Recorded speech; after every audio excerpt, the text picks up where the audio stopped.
You're up and it's still dark. Kick back with a cup of joe.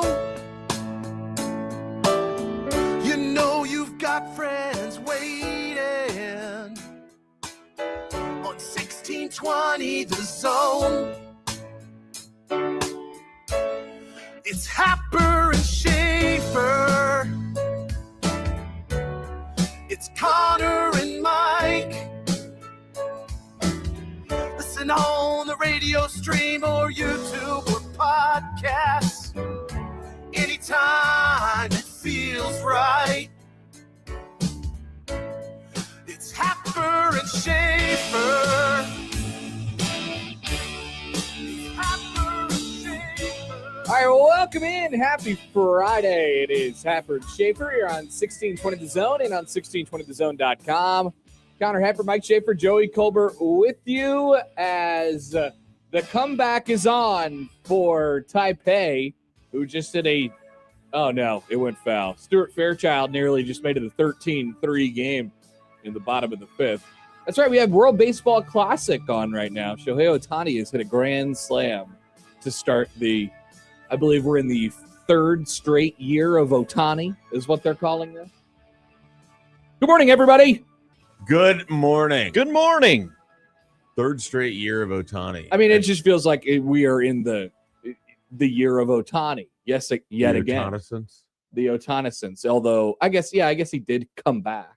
Yeah, well, I mean, he sort of never was and then burned incredibly hot, then had Tommy John while continuing to be amazing. Wait a minute. Are you okay on Ohtani? Are you flippant on Ohtani? What do you mean? Are you seem like you're being sort of sarcastic about No. Okay. All right, good. He's like the best player in baseball. Okay, good. Full stop. All right, good. No, I don't mean to project that. I thought we had another Ohtani denier in here. No, God, no. All right. Well, we have one. I forget who the other one is. It's John Bishop. Is he even a denier, or is it just to like? It might be a bit. I think it's a bit. Yeah. I think he probably understands how good Ohtani is. Yeah. But I think he probably gets, I don't want to put words in his mouth, but I think he gets annoyed when like people go and call Ohtani like the greatest player of all time. And they were doing it a year and a half ago, which I sort of understand, although I don't really have a great argument against it. Yeah, I mean, with the exception of longevity. I think like if he has another 2 years like the past couple ones, it's going to be pretty hard to deny that he is not the best baseball. I mean, he's the best baseball player I've ever seen, full stop. Like to do what he can do. I think so. It doesn't mean he's like the best hitter or the best pitcher, but he's the best overall player because of his ability to do both at an incredibly high level. I just hope he can continue to do that and be a healthy person throughout that period of time. I agree. I mean, it would behoove baseball should he continue to be interesting. There's no question about that. It would be nice for baseball if he were good, which I think he will continue to be. Welcome into a Friday show. Happer Schaefer is with you here on 1620 The Zone and on 1620thezone.com. I know I've said this a couple times this week, but happy spring. We have some rain. You go outside this morning on your way in, you have the distinct smell of spring. Now, the problem here is that means a couple things. Number one, there are local baseball games too that are of concern today, and it does indeed bring rain. And in March, which it is, people forget this is March, it can bring some other things as well. Fronts, different weather fronts hitting each other at maybe the right or wrong time, creating some unstable weather patterns. I'm not a meteorologist, but that's just what I've learned over the years. And so there are now, did Nebraska move their time up for today? I don't think I saw that yet. I don't know that I have either. I'm not, maybe they're less worried about the situation, or maybe they're just thinking they're going to bang it and move it to tomorrow. Creighton moved their game time up today to 3. I guess that's around when the weather is supposed to hit. Maybe you could get lucky. I don't know. No change for baseball. We could be playing multiple games tomorrow and on Sunday around here. So welcome to spring sports season and welcome to weather. Have you peeked at the weekend forecast? Yeah, it looks really good. I mean, it looks amazing. Nice. It looked like just okay tomorrow, right? And then Sunday really good Sunday. Yeah. You're just gonna have a great time Sunday. Back broadcasting some baseball. I do love baseball.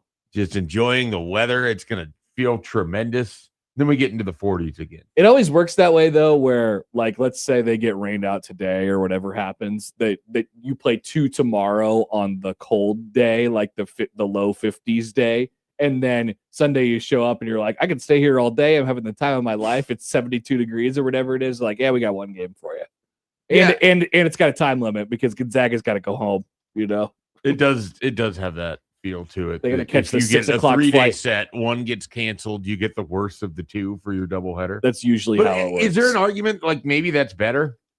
Like maybe so you can enjoy it yourself, but I would enjoy. Rather be at the ballpark. Sure, I just you would enjoy it more if I was more at the time ballpark. at the park and a great day. Mm-hmm. That's fair. Mm-hmm. It's a fair place to be. So we'll see what the weather does to us this weekend, and it will not do anything to a big day on Sunday in Lincoln at Pinnacle Bank Arena for the home finale for Nebraska basketball against Iowa. That will be quite the scene. I think the weather does have like a little bit of an impact just on the way that people feel. The rail yard will be popping downtown. There is a baseball game before that. There will be many, many folks on the bridge. Could you imagine a scene where they, Nebraska baseball like sweeps the weekend or whatever it is, and then everybody just parades across the bridge yelling "Go Big Red" straight into the north doors of Pinnacle Bank Arena, where they have to wait probably 45 minutes to get in because for whatever reason they only staff like 2 people at that door. That is a fun picture for me. The idea of that happening, I will be entering from that area because I park over there now. Oh, you're an across the bridge boy. I could take. Yeah, I have become a bridge boy. The ability to get in and out is so much better there than that is being definite down in like the dumb loop area of the Haymarket. Yes, and basically coming from the Omaha Bennington area, like 180 is all the way back out to Cornhusker on the turnoff that you would go to Haymarket Park anyways. Oh, it's really? So backed up now because of construction and everything else. Oh no, it is not worth even trying to find one of those garages. Ugh. So more than happy to be a bridge boy. Okay. So maybe we'll get a boots on the ground report from Mike Schaefer. I'll be happy to do so. On Sunday. A text from 515. A baseball sweep would be excellent. We'll see. I don't know. It's the Big Ten. It's Big Ten baseball. Anything could happen. That's what they always say. More importantly, it's baseball and anything could happen. So, and this specific team that they're playing, anything did happen when they played in Omaha. Just scant 9 months ago. Yep, that was pretty rough. Yeah. I wonder if they put a video of it on the board. I don't think they will. Come on, you got to throw some shade. I don't see Nebraska. I mean, I would enjoy that quite a bit. If they don't, if that guy catches that ball, literally the game ends. Nebraska is eliminated. They do not go to the postseason, and the conversation probably gets pretty weird at that point. Afterwards, people like doing that. I'm not saying that it should have gotten weird. Yeah. But people, the temperature would have got turned up a little bit. There's an element of the fan base where the temperature is already sort of turned up. I know. I don't really understand that much. I kind of get it, kind of don't. A lot of people who really, really, really want to be 2005 again. Yeah, I just don't I just don't think that's happening. So, and it's not to say that you shouldn't have some expectations for better. You absolutely can and should. It's just that I think the days of Nebraska routinely hosting super regionals, let alone regionals, are very, very far behind. That doesn't mean they can't go win a regional every now and then. They can host a regional. Is a very, very fair criticism. They can host a regional occasionally. Yeah, but it would take. I just think it would take quite a bit. And it'd take the right combo of conferences. Yeah, I don't like how. I don't like how like that is always the center of the conversation every year. And some of it is driven by like, Bolt just saying it out loud, like, hey, we're not going to be shy about it. We want to host a regional. Like, yeah, that's I suppose that's good. And then the fan base gets like super attached to this idea that they can host a regional. They're like, all right, I think we can host a regional. So like it's harder, I think, than people realize. I mean, maybe it shouldn't be harder than people realize, considering there's only 16 teams that get to do it, and you're in the Big Ten conference. Now, the Big Ten is, added some quality teams. You don't play all of them, but it's added some quality teams with a chance to get. Yeah, they don't play UCLA at all. Well, that is correct. They only played them. They didn't have them in a regular season series last year, did they? Oh, maybe they went there. I think they played them. Yeah, maybe they did. I think it went very poorly when they were out there and they played UCLA, USC. That's right. They had another set in there. That's right. Yeah, I think they just spent like all of March in California. But the point is, it's just hard. It's just hard to do for a northern team, of which Nebraska is. That you used to be able to make the case that they weren't as much of a northern team as they were, but not anymore because of the conference they're in. Not anymore. That is correct. Now they're just maybe the best. The North. The best they can hope for now is to say that they're a California team. Do you think Nebraska could trick some committees into saying, "Hey, look, man, we're in Cal. This is West Coast baseball." Maybe it's possible. They play really distinctly need to really go hard on the Nebraskas, the San Diego of the Big Ten. Yeah. Which, once they brought in these other schools, you lose that entirely. Unfortunately, they are not anymore. So now I don't even know what you do with it. They play a distinctly different style from the West Coast schools. I think historically. Certainly historically. Yeah, there's no doubt about that. All right. Here we are on a Friday. Today on the show, we have but our singular guest, Jake Sorenson from the Ticket in Lincoln, coming up at 9:15. I've seen many takes from his show this week on floating around in the social media. They haven't been particularly received well by the public. I don't know if they were conceived well either by the people. And particularly one of them, but so it goes. I did hear the one where Chick and Dick, they grabbed the clip of they're doing a song of the day, of course, what Jake does. We'll ask him about this later. And it was California Love. And Sipple got mad because he turned it off right before the part where they saying they're hearing Hoochie screaming. Which I was just dying. I mean, it's so out of nowhere. I did not think Sipple was a Tupac guy, but you never know with him. You really never know. It could be it could be anything. So Jake will be our guest at 9:15 today. That is our lineup. Actually, let me check something real quick. But anyway, you can call or text 402-951-1620 on the Prairie Flower Casino Zone hotline. Oh, yes. By the way, we will have a new lineup sponsor starting Monday. So I'm excited for that, to welcome them on board.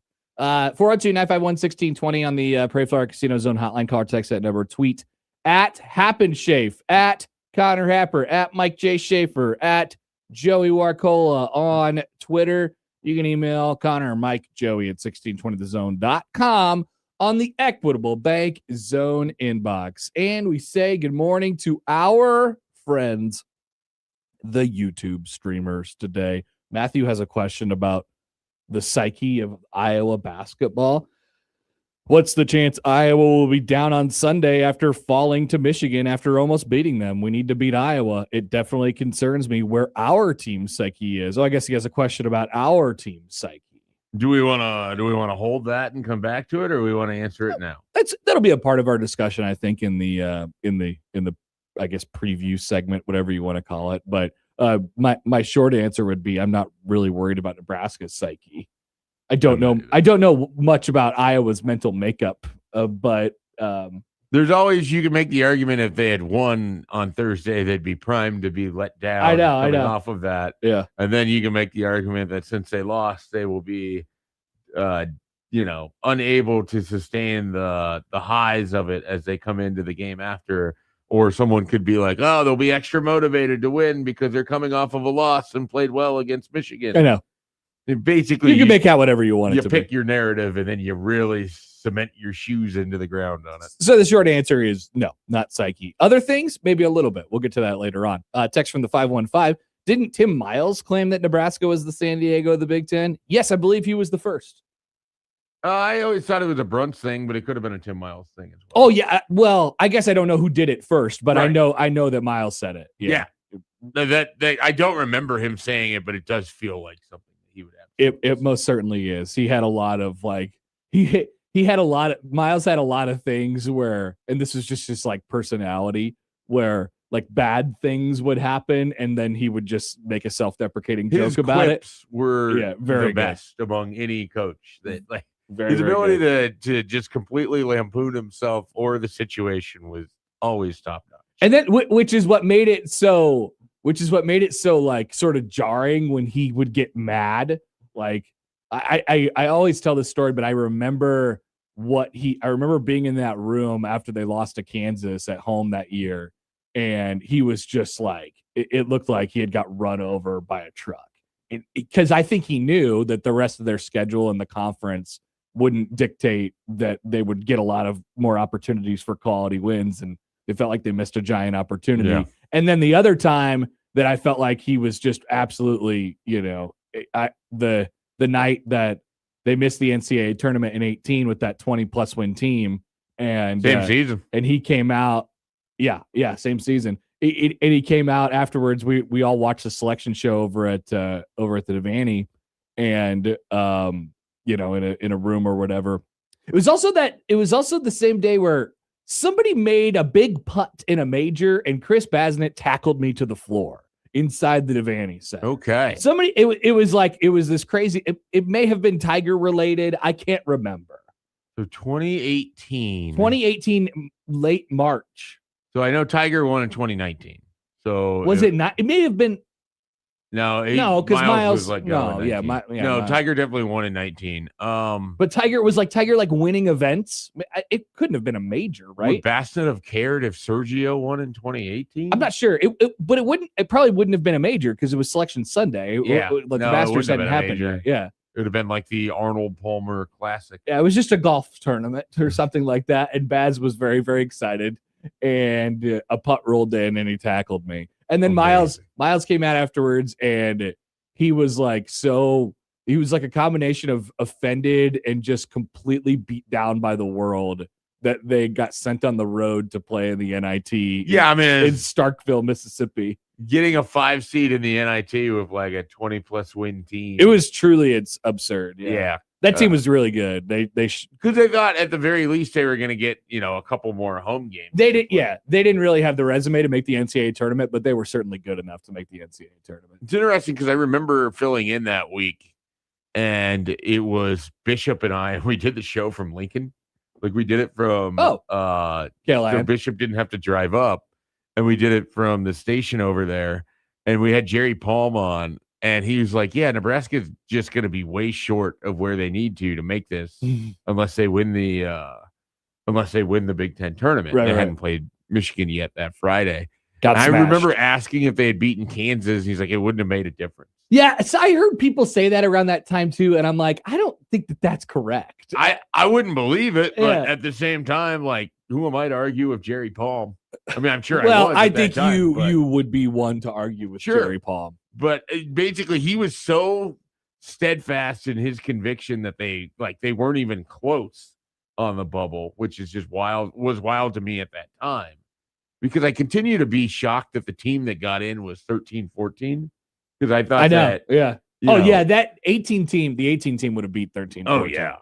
The 18 team was good. It just they didn't play a Big Ten that was good at the same time. So. Nebraska had just one loss at home that year, and that was the Kansas game by one shot in the corner by Svi Mikhailuk. Then got drilled in the Big Ten tournament. My all-time favorite James Palmer moment came from that Kansas game. He just drives by. I don't even know who was trying to defend him. Puts in the layup. Nebraska goes up 1 or 2 late, and you can see on the video, he's telling the guy, "You can't stop me," and then points at his bicep. Hell yeah! And then later, you hear what James Palmer sounds like, and he's got kind of a high-pitched voice. He does. And so you just build it in your brain. It'd be such a hilarious moment. Was it Azubuike? It could have been. I don't remember who it was that he went by, but he gets it's huge layup to put him up, and he's flexing his bicep and doing a you can't. Because that was the team who ended up coming back here for the regional round and winning against Clemson and Duke and going to the Final Four where they lost to Villanova. I remember being at that stage. Yeah, that was kind of a crazy year. And that was also the year that Nebraska hired Scott Frost. What a year. What a time. What a time for us to be alive. All right. We are done going down memory lane, at least for now, but no guarantees going forward. Our city of the day is coming up at the end of the hour. Stay tuned for that and plenty of scintillating topics for you on a Friday here on Happer and Schaefer on 1620 The Zone.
Yeah, yesterday I was pretty optimistic about Creighton basketball. And, they were coming off of a great second half against Butler and played probably their best half of the season going into the Big East tournament. They have weekend off. And then there were some people commenting of like, oh, yeah, they're going to get a 5-star recruit today as well. It's like, okay, I guess they're going to get a 5-star recruit today as well.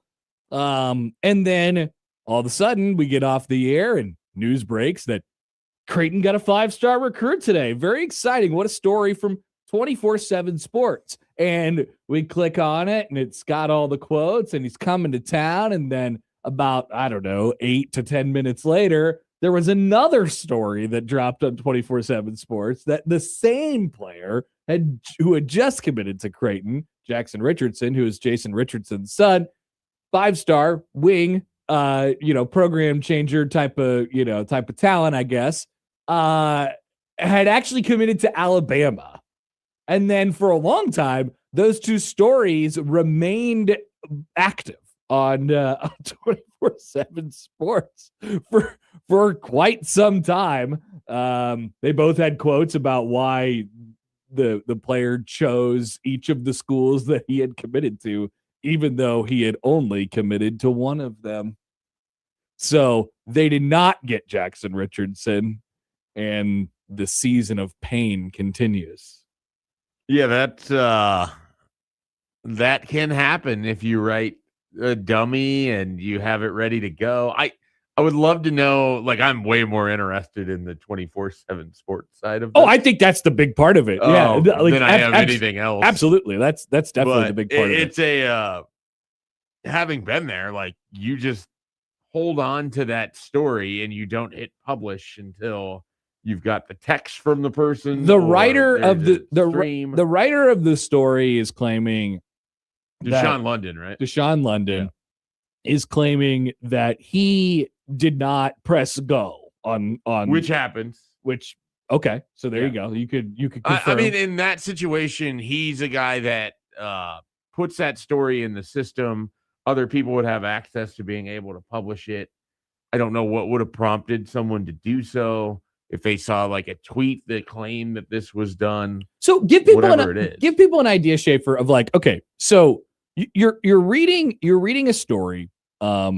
First of all, I mean, like, I think there's a whole separate like industry wide thing to probably talk about from the perspective of why doesn't everyone just wait until after the commitment happens? But I feel like we are way too far gone on that topic. We have left that. It's the chain has been broken. It's gone. So effectively, I mean, there like you said, a dummy story, a pre-write on this, and the quote in the story where he had committed to Creighton was, "I chose Creighton because I love the style of play they have. They play together. Their ball movement is a big part of it. The coaching staff coming out to my games and talking to me on the phone also meant a lot." Now, how could you say I chose Creighton when you indeed did not choose Creighton? Like, give us a sense, Schaefer, of how common this is in this world. I know we both just agreed that it shouldn't be, but how common this is. Yeah, I mean, it's I wouldn't say it's super common. You might run into it, like in my case, if you're covering a specific team, you might run into it like 2 times in a cycle where it comes down to the wire and it's legitimately just sort of back and forth, or offers have been made and readjusted and everything else. Like, for example, and I can't talk about this one because I didn't cover it. I didn't write it. Frankly, I didn't find out about it until a couple hours after. And then I was just reading the dad's Twitter beefs with everybody. Oh yeah. We'll get to that part, which is its own thing. You take, for example, Danny Odom. So Danny Odom is set to commit with Nebraska on the day of the Monday that he's going to announce. And we had wind of this for kind of a while, that like, hey, if he gets to take that Nebraska visit, there's a good chance that's where he's going to end up. It looked like that was going to be the case. Now, Danny had also committed to Oklahoma silently earlier in June. Interesting. So Oklahoma had thought that they were going to get this commitment at one point in time. And then Monday afternoon, before this all goes down, there's reports on 24/7 Sports about Ohio State has like not just closed in, but they've closed the door that he's going to end up going to Ohio State. So then I know for a fact that as that story was written, there was multiple versions of the same story, because whatever happens, like when he makes that announcement, they want to be able to, of course, get the story out right away. Of course, which once again is his own thing. Yep. And so he makes his decision. It ends up being Nebraska. So all of our Nebraska stuff is like ready to go. Mm-hmm. But were there quotes in the other stories that didn't get published, the schools that he didn't commit to, about I would bet why he chose Ohio State, why he chose Oklahoma? Because some of it, and he's actually giving those quotes. Yeah. If someone's being quoted, yes. I mean, I can't speak for everyone that's ever worked at 24/7 Sports, but if I'm putting quotes in a story, they actually said it. I hope. I would had communication with them. I would hope. But yeah, I mean, I've definitely been in this environment before where it's like, okay, I have all of these quotes about you committing to this school, and then it never happened. Mm-hmm. Like there's you do a pre-write and someone's set to make a decision. This happens both ways, where a new school comes in and they reevaluate everything, or they hadn't told Nebraska they were going to commit there, and Nebraska's like, you know what? I'm surprised by this. Some guys will tell you, hey, I'm going to commit on my visit.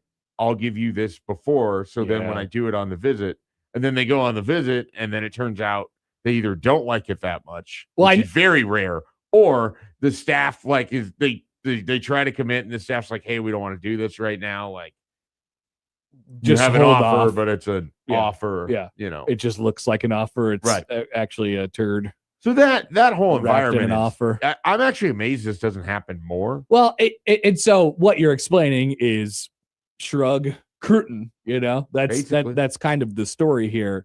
Now, in this situation, I know there was some concern, or I guess maybe wonder from the Creighton side over the last several days that there would be a commitment yesterday at all. Right. And so that is I think that gives you good context of the kind of situation that you were dealing with in this deal. So the Joe Tipton guy, he's an On3 guy. He's an On3. All right. So he had a graphic. He's the graphics guy, right? He does some graphics. Sure. All right. Tipton he's the edits, one that right? He had reports in December about schools that were contacting someone that schools would come out and publicly be like, yeah, we were never involved with this. We didn't do that. So there's interesting. There's some just reporter questions I would have there. He said on a message board, he said, I am rarely surprised in recruiting, but this one surprised me. Creighton recruited him harder than anyone else, and that's where I thought he would end up. Alabama did not make Richardson much of a priority as this cycle went on, but hard to complain when you land a top 30 level recruit and McDonald's All-American without much effort. Ha ha, is what he said on the message board yesterday. And that is where Jason Richardson, former NBA All-Star dunk contest guy, got involved with the situation. He said in response to this is a really bad take when you have no idea about the relationship between Alabama's coaching staff and my family. Although Creighton did an amazing job of recruiting Jackson, let me give you some background you clearly don't have insight on. The reason I wore number 32 in high school is because of Preston Murphy. He was one of the best players to ever come out of our hometown of Saginaw.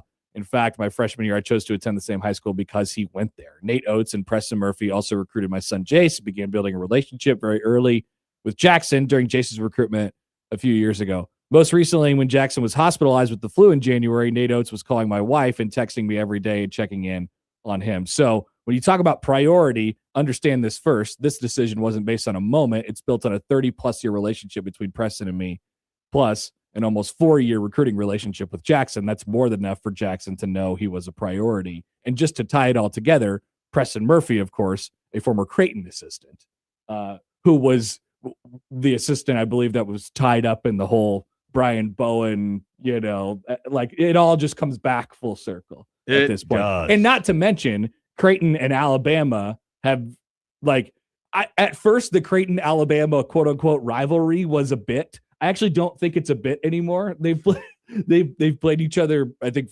4 times, mostly over the last several years. I think the first one was in the NCAA tournament in 2010, I think, or 11 or 12. Yeah, 12. The end of the 12. end of the It was a 11-12 season. 58, 57 games, something like that. Josh Jones playing defense on Trevor Relaford at the end of the game. And so that's kind of where that started. They came here a couple of years ago. Creighton went there. I bet they'll probably run into each other at the Players Era Festival or something like that. Former Creighton All-American guard Marcus Zagorowski is on their staff. It's just very. There's a lot of crossover. Yeah, they're all very tied in at this point. So they also played each other in the NIT in 2015, 2016. That's right. Yeah, 18-point win, 72-54. Yeah, I remember that game. So Creighton's 3-1 against them. Yeah. Yep. So weird situation. Yeah. Yeah. Another blow for Creighton, and then just a really classic recruiting story. The dad's involved. It's a 5-star. There's a lot of garbage on social media, some bad reporting. I feel bad all for of it. I feel bad for Deshaun London if someone else did indeed post that. That's his I understand claim. how these things happen. Yeah. They shouldn't happen like this, but a lot of it is because of the people involved in the decision. If those quotes are less than a day old and you change your opinion or your mind of what you're going to do there, then everybody outside seemed to think it was trending Creighton's way, and then there was like an internal thought or vibe to me of like, yeah, I don't really know. So it was one of those. Usually in that sort of situation, it's like which school is showing the most interest because we don't know if there's another real suitor here. Like Nebraska appears in this a lot of times, and they might have some interest, but there's some interest. But it's obvious it's obvious that they both wanted him. Yeah, right. So well, yeah, I mean, you're not going to take that commitment, or you're not going to pass on that commitment if it just happens either way. So, right. It's a weird story. It's unfortunate for Creighton. Yeah. So they'll have to go back to the drawing board and look for some guys, obviously, for next year. Not that there was like a whole not that they had built their entire roster around him already for next year. They hadn't certainly at all, because it wasn't a lock and stock deal. But pretty interesting situation yesterday, that is for sure. All right, let's take a timeout. We'll come back. Joey has a new open for a segment that is definitely back, and we definitely didn't forget. And we're definitely not. We're not going to do it at the end of the show. However, I did forget why we chose the city that we are going to choose. I remember. I think it's because I randomly selected I just randomly said the name. Well, we'll see what Schaefer thinks about that. Our city of the day is coming up on 1620 The Zone.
We learned this city.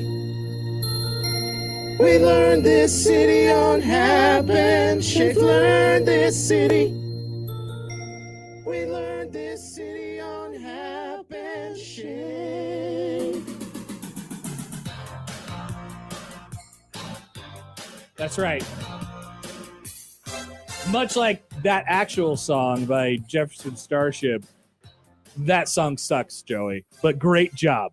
You know what I mean? Don't take it like I mean it in a very, very positive way. I made it better. Okay. Because it was worse or it was better. I made it better with Stibbs singing, and it's tied to the show. So you made the quality of the you made the quality of the original song better. I think he's acknowledging the original sucks. I agree. This is a better version of I agree completely. And it's easy to change the lyrics for this. Instead of built this city, it's learned this city. You know, that's on Hap and Schaefer instead of rock and roll. That the original song there, it gets, Drug Through the Mud is like the worst song of all time. Mm-hmm.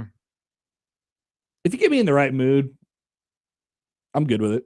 Is that true of like most songs? Yes. So there's just like a certain mood where it will work. Yes. Yeah, I think that's true. Absolutely. I think that's true. Sure. Quickly, before we get to our city of the day, I received a correspondence from a listener, and it may have actually what it have done. So a couple things here. Number one, we're going to do this. We're going to do the shout out. Number two, we might have a segment of shout outs. Basically, the idea is we are going to take what used to be like personal accomplishments that people would put in the newspaper, like hole-in-ones or like, fun athletic achievements. 300. Yeah, or, like running a very fast mile or something. Yeah, winning a charity softball event. And we are going to make it into a segment on our show. Mm-hmm. We are stealing newspapers' bits, which many people have always. We're not stealing. We're just keeping them alive. We're keeping them alive. That's true. That is true. And it won't be in paper anyway. It won't be in print anyway because they don't print newspapers anymore. Apparently, that's just what I've heard around here regularly. That's just what I heard. I think there's still some physical copies. Maybe. I mean, they have to come from 2.5 hours away, I guess, to get here. Anyway, so we'll do the shout out, and the shout out is to Fort Calhoun girls basketball on their upset win yesterday at the Devaney Center in the Class C1 state tournament. A late, kind of lob catch layup situation, and then a block on the other end. Yeah, it's great. Takes down Power Lincoln Christian. Yeah, just a great great finish for Fort Calhoun there. Shout out. Good wherewithal from the player. I mean, we don't know names of this. We do not. Good wherewithal from the player that hustled down the court and was able to block the last ditch layup attempt from Lincoln Christian. So they will go on to play Malcolm in the state quarterfinal this morning at 10:45 a.m. Shout out to Fort Calhoun girls basketball. All right, now we're on from Fort Calhoun, and we are on to Fargo, North Dakota, which is our city of the day. Schaefer, why did we pick Fargo? So this came up. We were trying to decide of a city to utilize for the day. And then we started talking about Summit League teams because the Summit tournament is coming up. And then it came up that North Dakota State was the 1 seed. Now, facts. I don't know, like Joey very well could have been the one that saved the actual city of Fargo, but I think it was built around the idea of choosing something related to the Summit tournament. Okay. With that going on. Yeah, I remember the conversation about that. Fargo, North Dakota, your newest Division I FBS that's the other football thing. It's been town. a very newsworthy offseason. This is the most I've talked about Fargo in an 8-week period in my life. I have talked about Fargo a lot more, but it was when there was a presidential candidate who once really hated that movie and demanded that Blockbuster do something about it. All right. So first question is this. Have you been? I have been to Fargo. What's it like? I didn't spend much time there. I basically drove up to Fargo. Wait a minute. Have you been to Fargo or have you been through Fargo? We could be in a real conversation about this. I've stopped, had a meal there, gotten gas, all of that, and then turned left and continued on to where I was going. So we could have a real debate. have I been to Fargo? State your case. I don't think that I've been there enough to tell you that I don't think so. exactly what it is. You stop for a meal. I mean, that's pretty close. Yeah, but I drove through Fargo. Was it on the outskirts of town? No, you have to go into Fargo. Yeah, do they have catch where I was going? Do they have suburbs? You know, this is probably not going to endear Fargo people to this, but it just feels every bit like a Sioux Falls or any of that. Like there's no, and to be honest, like Sioux Falls, I just recently noticed. I knew Brandon was a suburb basically of it, even though it wasn't. Sioux Falls seems like the hub of North and South Dakota. Yeah, it does. Maybe, like you said, maybe Fargo would be mad at that, but it does feel like, hey, if you're going to do something big, to Nebraska continually just ends up in Sioux Falls doing stuff. You know, they have their basketball that they've had. But I don't think that's just center and all of that. The Premier Center where they're playing the Summit League tournament. Summit, it's the nice center arena of the Summit. So Yes. that's the whole thing there too. So, but yeah, we ended up picking Fargo for that reason. Founded 1871, incorporated 1874, named after William Fargo, an American businessman and politician who founded Wells Fargo and Company, is to, I'm sure, nobody's surprise. Population as of 2024, this is an estimate, 136,285, which is the 218th most populated city in America and the most populated city in the state of North Dakota. Fun facts, during the 1880s, Fargo became the divorce capital of the Midwest because of lenient divorce laws. That is incredible. Fargo, the divorce capital in the Midwest. I wonder what the divorce capital of the East and the West were. But Fargo was the one of the Midwest. A major fire struck the city on June 7th, 1893, destroying 31 blocks of downtown Fargo. But the city was immediately rebuilt with new buildings made of brick, new streets, and a water system. More than 246 new buildings were built within a year. There were several rumors concerning the cause of the fire. The rumors were not delved into on this source. Wow. So it's not quite the Chicago fire. There was some nefariousness with the fire. There was a Fargo fire. They quickly rebuilt. Oh, that's good. There wasn't quite as much to burn down. Probably not. But we'll never know. If it's more nefarious, then it doesn't sound like it's just a cow that kicked over a lantern. The climate that they are labeling for Fargo is extreme humid continental. Extreme humid continental climate with long, bitterly cold winters, warm to hot, humid summers. And it is in the plant hardiness zone 4A in the United States of America. We like to know the topography, of course, as well, and how the soils are doing. See, I would imagine that a place like Fargo is a great place for hardy plants. Yeah. Poll question. I think you have to be a hardy person living in Fargo. I think you do. You got to have that. You have to have a certain, like, kind of just like outer crust to you. You know what I mean? Like, you just got to have it. Ain't no soft people living in Fargo. Probably not. I mean, like Cade Petersak's from Fargo. He doesn't seem like he's soft. He just shows up and plays college football. And is pretty convinces decent. Teams not to block him, gets safeties. Yeah. I mean, that's a name. I haven't even. Well, you said it wrong. Petchak. Petchak. I don't know why.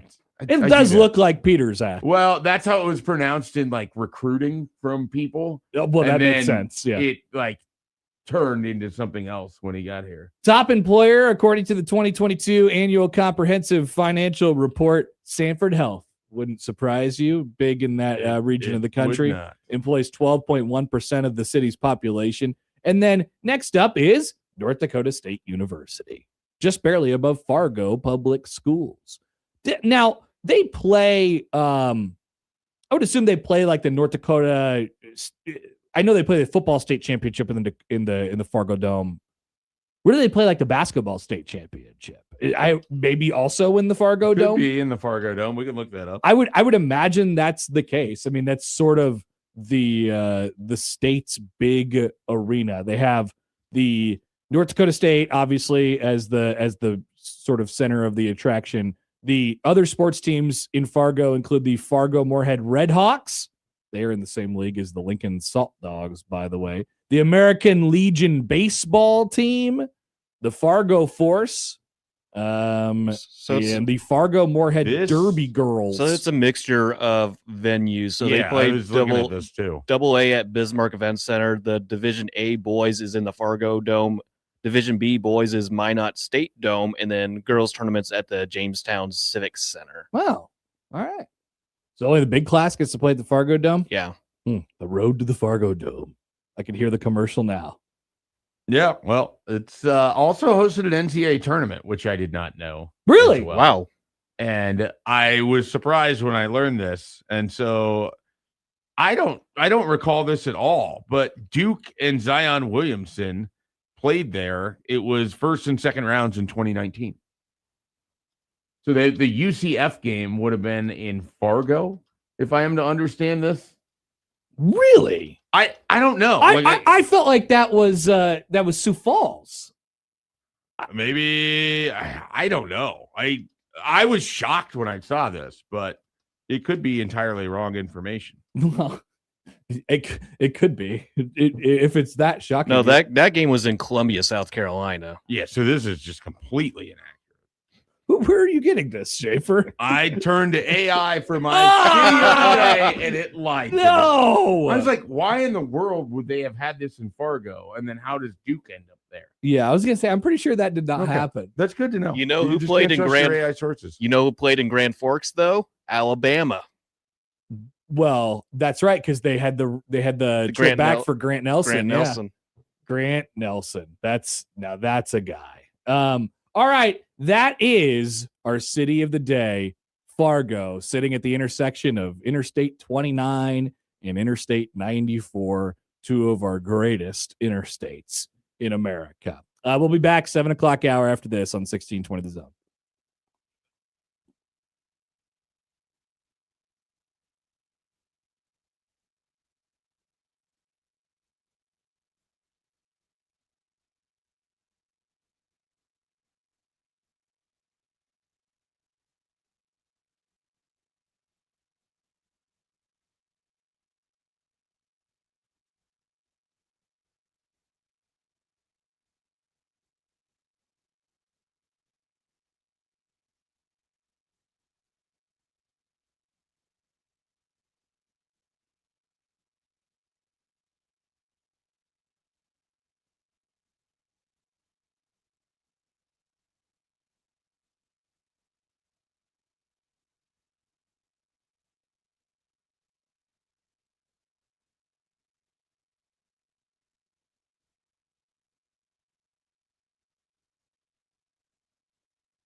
Couple responses from City of the Day. Here is Sindelar. I've been to Fargo in the summertime, and it is very charming and nice. I love cold weather cities, really, North Dakota, Minnesota, Wisconsin, like those cities in the summertime, those towns in the summertime are absolutely immaculate. I love places like that. But the only thing that I could think of obviously you love the great weather in June and July, and that's basically the only time you get, maybe early fall, obviously, as well. But the only thing that I could ever think about is like when I'm on Lake Minnetonka is how cold it is for like 85% of the year. I'm dead serious. Well, maybe that says something about. Is it the reverse of this? Like if whenever, and you've been down there, you go down for spring training, you're like, Phoenix is amazing. And then someone next to you is like, yeah, but if you're here in July, you're dead. Somebody says that, but I'm like, I don't care. Like, I'd rather be dead here than dead in Fargo where it's 4 degrees for 10 months. I would rather melt than freeze. I would. Poll question. I really rather would. I would rather melt than freeze. I'd rather live in Phoenix. And like when I go to Phoenix, I think, I can't believe I live in Omaha. What did I do? Why did my parents put this hex on me? This is one of my favorite things when there's like the extended cold.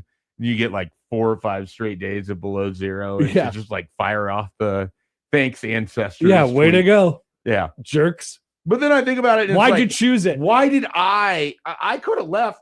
I could have went somewhere else. That's true. And I just stuck Still around. can in theory. Yeah, I can't go anywhere. Not anymore. I had the opportunity to leave and I came to Bennington. There's only just for you young folks out there, there's only so many opportunities. You're just like, all right, I'm unrooting. I'm out here. I'm starting fresh somewhere else. I think we have both recently just made that lifetime contract. Yeah. Basically. That ain't happening anymore. The one real chance I had to go anywhere that wasn't Nebraska. Pittsburgh. No, I tried to go to Pittsburgh and did not. Which that would have been you moved from Lincoln to Pittsburgh. There are a lot of reasons why I'm very thankful that never happened. I don't know how long that would have lasted should it have happened. Interesting. But, no, I had an opportunity to go to Kansas City and I would have been like a regional analyst down there. Okay. Like early on in my career. And I went back and forth on it a lot. And I decided against it in a kind of large part. One, it was like still working with Brunts. I felt like we still had a lot left to do with our site at that time. And then 2, I just thought covering Nebraska would be better than covering a region.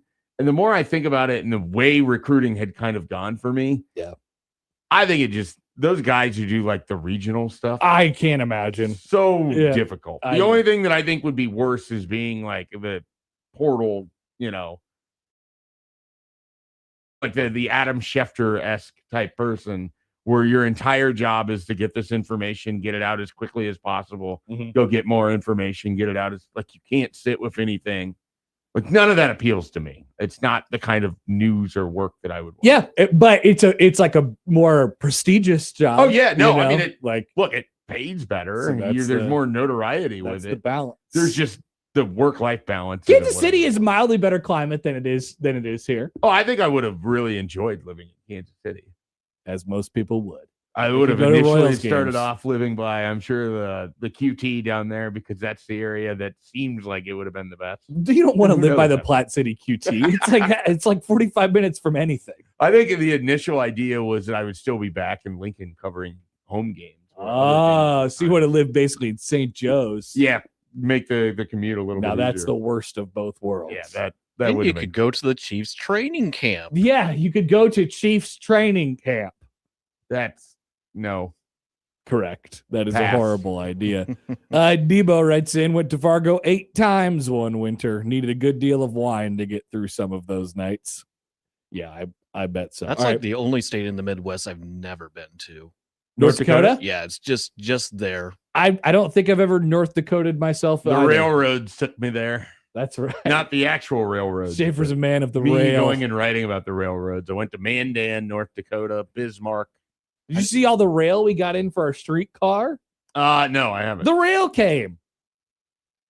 They just dropped it off somewhere. I don't know what they're doing with it, but I assume they're installing it in the ground at some point. How long will it take for that to matter? Several months at least. Also, one more before we get to a football topic here. Nathan writes in, I saw Connor Happer doppelganger yesterday.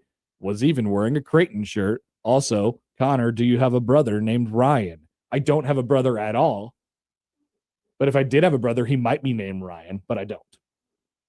What do you think the chances are if you had a brother, he would be named Ryan? Like it's as good as anything else. Okay.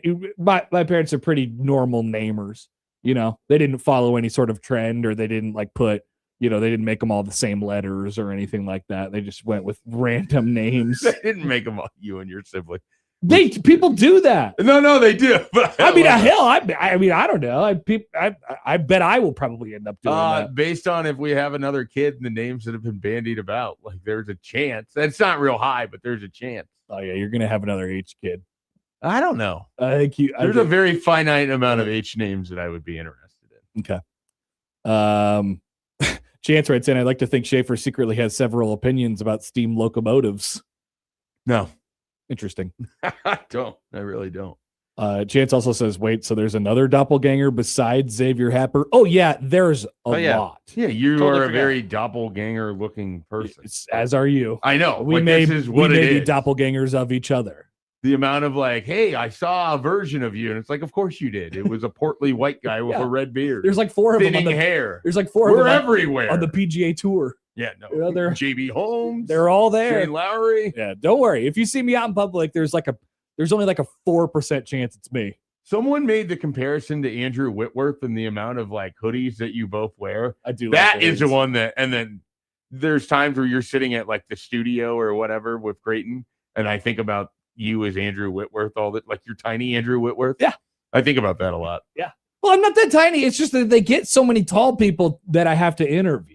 You're tiny relative to Andrew Whitworth. I am tiny compared to Andrew Whitworth, and I am pretty short. I'm tiny compared to Andrew Whitworth. You are tiny compared to Andrew Whitworth. Full question, are you tiny compared to Andrew Whitworth? The answer for most of you is yes. All right, quarterbacks. ESPN did the list yesterday. We mentioned it with Max Olson when he had him arbitrate our conversation about Julian saying where Schaefer's point is he's boring. And he is boring. My point is he's only played 13 games. That doesn't mean that you're going to be like, you don't just magically get less boring. It's not magic. You can get less boring. Yeah. And I would project him to get less boring because of his talent. What's going to make him less boring? Comfortability. Okay. Comfortability. I think seem pretty comfortable not having to do much against that schedule and in that offense. They're going to make him do some stuff. Okay. They're going to make him do some stuff.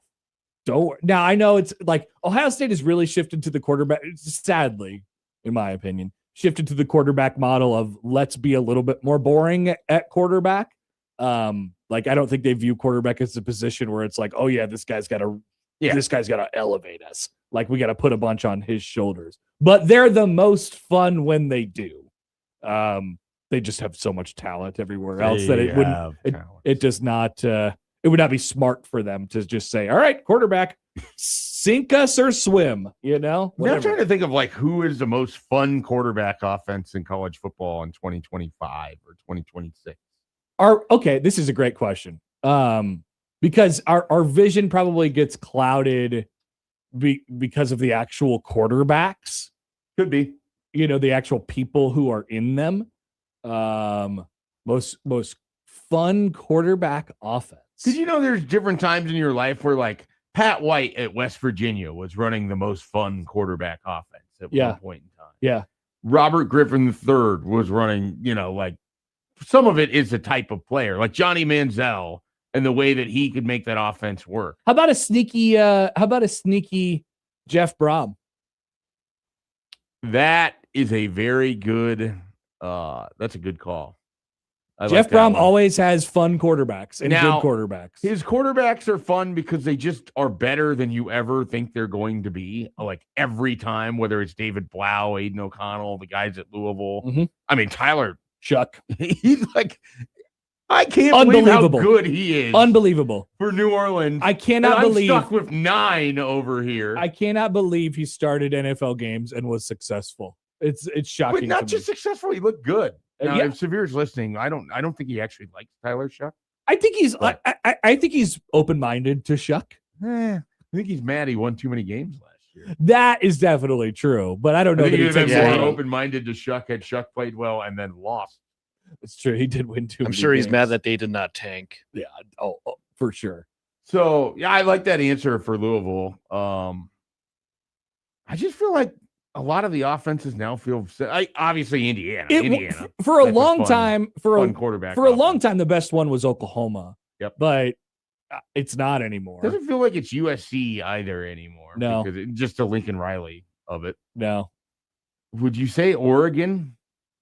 No, I don't like. I wouldn't. Everybody has sort of over gone there telling you that like Dante Moore is that much more exciting than Julian Sand. This is weird. Like maybe we're just nostalgic to it because of what offenses were like in the time in which we were growing up. Everybody runs the same thing, but it feels like everybody runs the same thing, and everybody is sort of transitioned to like let's just get the quarterback to make a whole bunch of easy throws and do really, really normal, easy things. High completion percentage, safeties rolled high, so we're gonna not throw deep. Yeah, that's boring.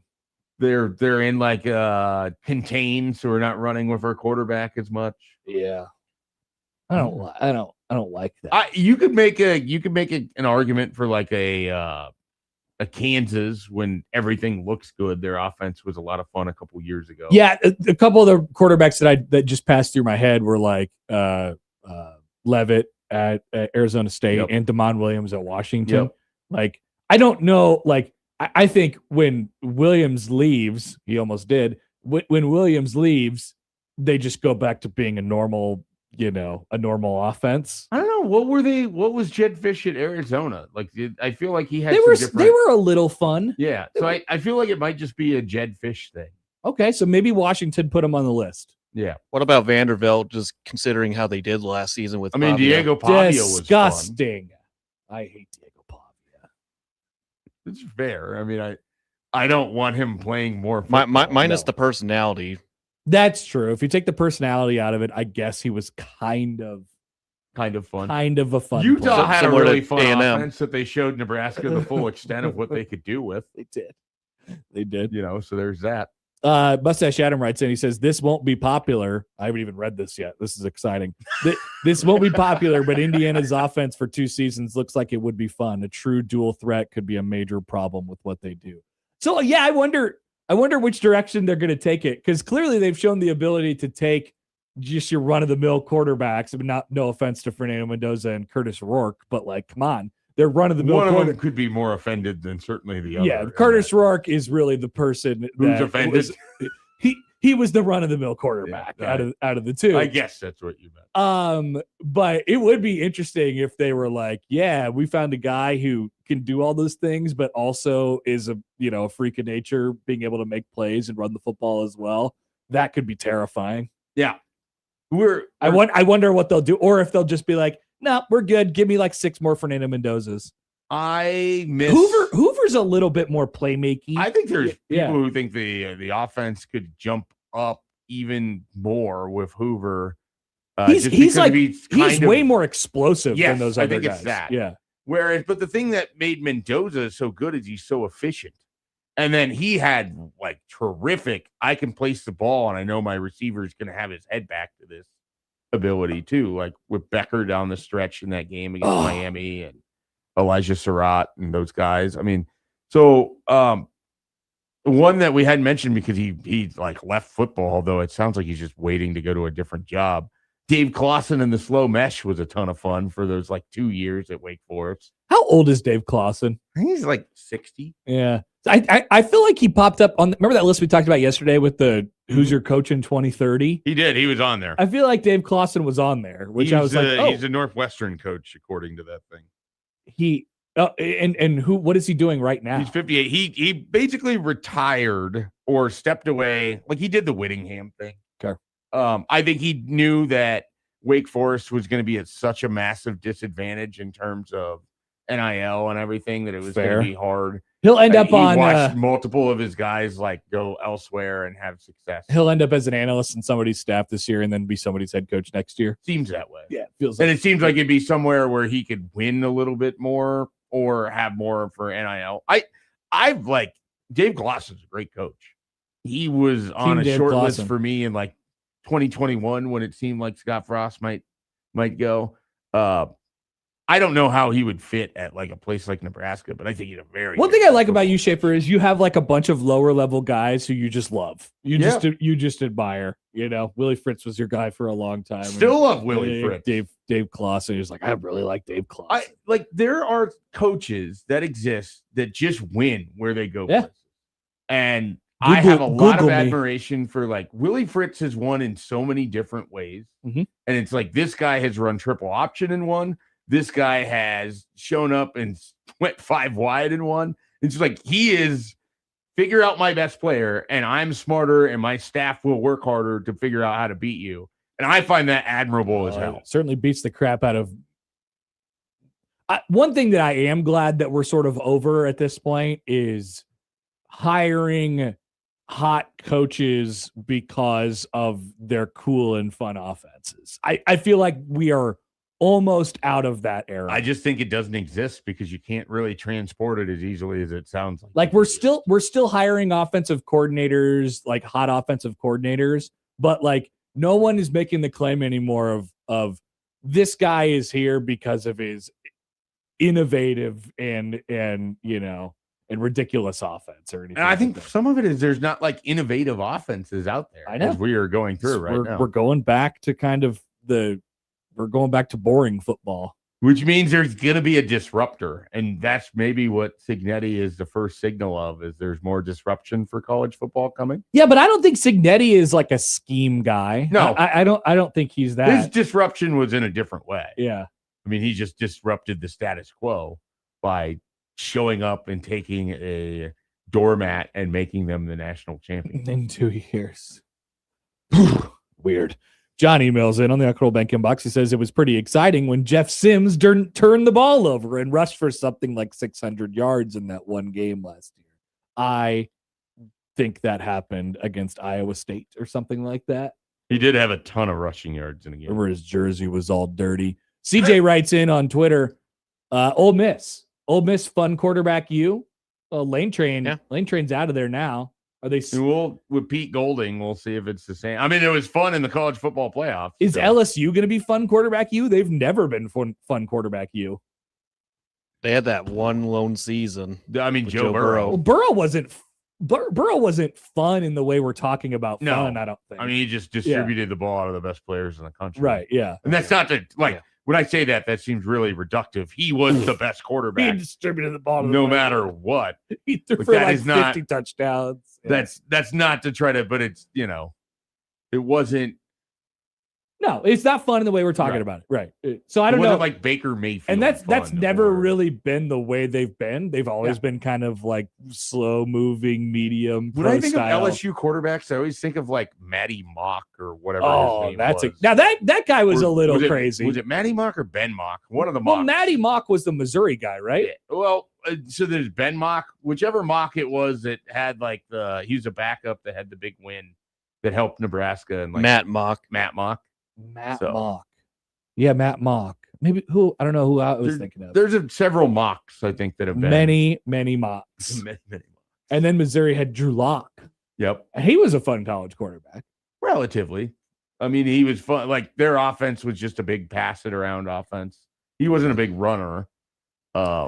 Mustache Adam writes in, Joe Burrow, another run-of-the-mill Heisman winner. Yeah.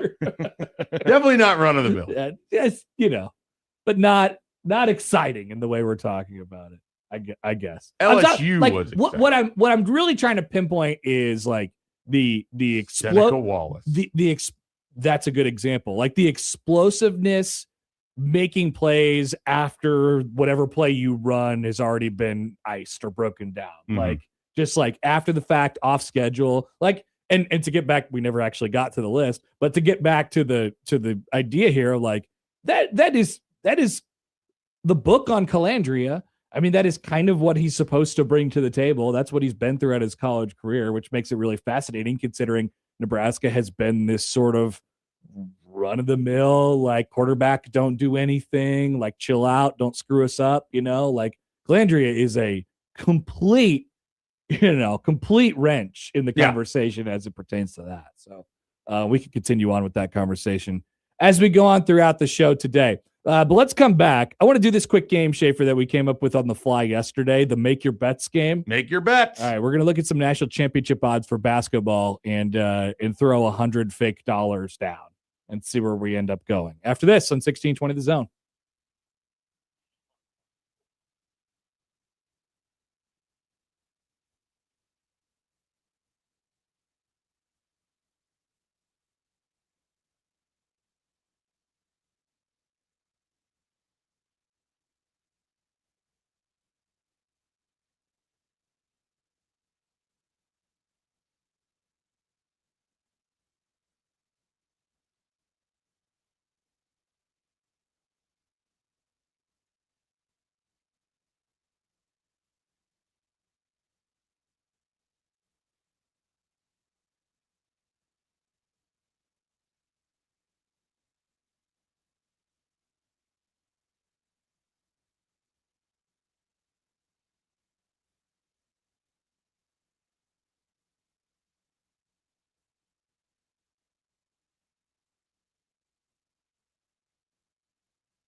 7:34 on a Friday. I almost said Monday. Thank God.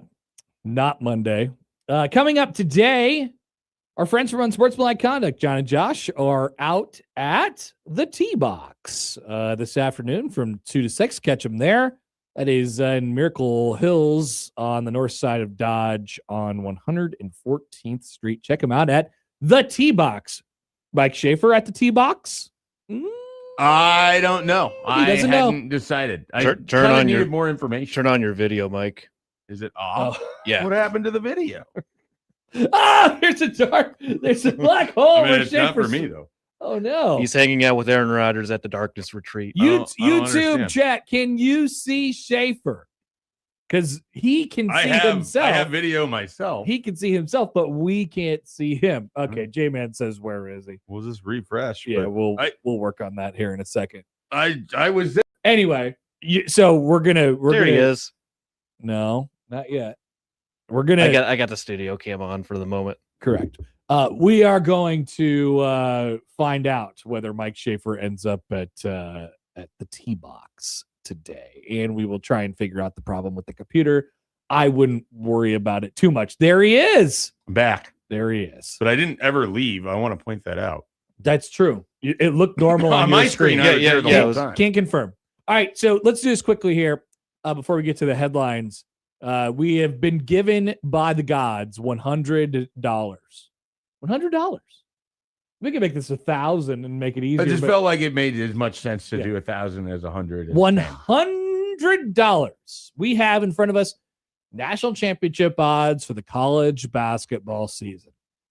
How will you spread your $100 around? I like how we've basically done a version of like a big picture college basketball segment. Like every day this week, it's basically been the same segment. So here we go. You know, there's only so much, and we're not talking that much spring football at the moment, which is fine. Where are you putting the most amount of Schaefer dollars? I've thought about this, and I think, the obvious, again, top three contenders feel like it's Michigan, Duke, Arizona. They're priced this way. There's a lot of love for Florida at the moment. They lost 3 straight games. I continue to just keep going back to Houston. I don't know why. I continue to go back to Houston. I like a Houston. I would put at plus 1,200. I think I would put the lion's share of, let's say, 40% of the money. Really? Yeah. You put 40% of all of the money that you have to spend. I'm going to spread it around way more than you are. Okay, that's fine. Yeah. Houston. Yeah. Interesting. I like the value. I think the value is great. I love Houston too. It's just not where I'm going to put most of my money. So I think what I sort of had in my head was I think I like Duke a little bit more than Michigan. Mm-hmm. Obviously, they played each other recently. That's barely factors into the conversation. But I would be a fool to not put at least some of my $100 on each of those top three teams. And so I will. So I'll go like, let's if I can make the math work out right. Let's do 25 on Duke. Let's do 15 on Michigan. So that's 40. And let's do 10 on Arizona. So half of it, 50%. 50% of my money is gone. And it's on the 3 favorites. All right. How do you like that strategy so I like far? that strategy. Okay, good. Then I'm going to do a lot of sprinkling. Just a giant. And I haven't worked this math out in my head yet, so bear with me here. All right, I'll let you math it up. There's definitely going to be some money on Houston. There is not going to be any money on Illinois. I can tell you that much. There will be some money on UConn. There will be some money on Iowa State. And let me see if I can. Three of which you've said money. Are you putting money on Florida? Yeah, I probably should. And then if I'm to go a little bit deeper, I could sprinkle ever so slightly on 2 more teams. St. John's and Virginia. Okay. So it's basically like, what have I picked? Like 6 more teams? I think you picked, I have it at 6. Yeah. Yeah. 6. So you have 50% of your pie left. Yeah. You divide it by 6. I have to split it into 6. So, if you wanted it to be equal shares, I think you could do like $8 or something like that on all of them. Yeah. Now I want it to reflect how I feel, which so I'll probably up it a couple bucks on UConn, up it a couple bucks on Iowa State, and then that makes the rest of them go down a little bit. But let's do a few more on UConn and Iowa State, and then the rest you can just spread around. Okay. Those would be my team. So what I think I picked like 10 of them or 11 of them. Yeah, so I picked 10. That I mean 6 and 4. Yeah. That sounds about right. So I would go, I have the 40% on Houston.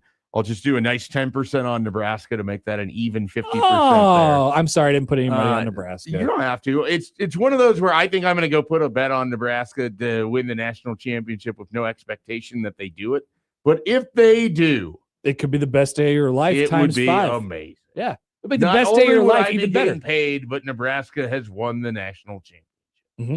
So you would think that would be enough for a man, but it wouldn't be. It wouldn't be. I'd be in here complaining about something.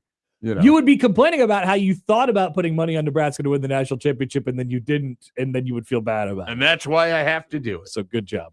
It's like when you win your big futures bet and you're like, I could have put more money on this. Why didn't I at the time? It's very funny. Clearly it was going to happen. No. So 10 on Nebraska. So that puts me at 50. And then I would go, let's say 15-15 with Michigan and Duke. So that's 30. So I'm at 80% here. I should have put some money on Gonzaga, by the way. I don't think you need to put money on. I want to put some money on Gonzaga. Just put $5. Let me do it. I want $5 more money off of Virginia, which feels equally as meaningless. Give me $5 more to put on Gonzaga. I want 105. I want $105. So I'm at 80, and then I would probably go. We're kind of at the point where I feel like those champions are running out of options. Yeah, I guess I could go 10-10 on Arizona and Florida. So I'm covered across the top 5 teams and then some on Nebraska. Okay. That's basically what it would be. So you're the big doing bet is on Houston. So if it comes through, I'm getting paid out quite a bit on that. That's probably the rest of it is I could make my money, not make it back, but make some money back should they have success. So you have money on Michigan, Duke, Arizona, Florida, Houston, and Nebraska. Yeah. Those 6. And you're not going to cash in on your love of Illinois? No, I'm leaving that one. Just leaving them alone. I could have maybe done something there, but I'll give you $5 more. Okay, I'll put my 5. What is this? This Happer and Schaefer 105? Yeah, Happer and Schaefer the Ringer 107. I put my extra 5 on Gonzaga, and you put your extra 5 on Illinois. Teams that we just kind of like for some reason. When the bracket comes out, we should just pick the team that we know. It basically should be is Illinois going to go further than UConn, regardless of where they play? The problem is, like, we talk about this. It's a great, like, it is a great thing to bring up because we're going to have these teams where we're like, oh, damn, I've just loved them more than the public all year long. And then they'll just get an absolute disaster matchup in the second game and be done. And like, not just like the result of it being done, but like I can't pick them to go further because they run into somebody who I like more or is a terrible matchup. I considered throwing like an extra $5 on Arkansas because I'm just enamored when I watch that team play. Oh, Joey, you got some Skrilla to put down? I got some. All right, give me some teams. Got 20 on Arizona, 20 on Duke. Just I think those 2 are the best teams, and then got 10 on Michigan, UConn, and Florida. So that's at 70. Yep. Then I got Houston, Gonzaga, Iowa State, Arkansas, Purdue, and Illinois, each with 5. Arkansas going down the list. If you're giving me the choice of Arkansas or Alabama, Arkansas's plus 6,000, Alabama's plus 8,000. I'm taking Alabama. Any part of you want to take Texas Tech? No. What is the lowest? Like looking at anything over plus 10,000, who would be like? I bet there's a couple. There's a couple like plus 10,000s, or there's probably one plus 10,000 that's going to make the Final Four. UCLA. And at that point, you can cash out. It's probably BYU. I was just thinking BYU. Yeah, it's probably BYU or UCLA, I suppose. Where's our friends Miami of Ohio? That is an excellent question. Plus 50,000. Plus 50,000. With Virginia Tech, Liberty, UC Irvine, New Mexico, VCU, Santa Clara. If they make a run, we're calling Bill Snavely. They have the same amount of odds, same odd to win the national championship, plus 50,000. Also there with High Point. High Point has the same, I mean, no disrespect, shout out Al Huss, but yeah. Miami of Ohio and High Point have the same odds to win the national championship. And McNeese, yes. Wow. And then San Diego State. People forget they went to a Final Four once, a national championship game as well. Every single day I think about it. Mike writes in, not following dollar limits on your betting. No, we're gifted an extra $5, Mike, by the gods. I didn't use extra $5. But yeah, Joey gets $5 more. Joey, you want $5 more? Here you go. Mine as well. It's free. You're going Miami of Ohio? Who are you putting it on? Put it on High Point. I'm gonna put it on Kansas in honor of Schaefer. Oh, that take Joey's extra $5 away. $5 coming back. Joey now loses 10. So take another bet off the board. No more $5. All right, we're back with the headlines after this on 1620 The Zone.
All right, stay tuned. We'll talk basketball a little bit later on.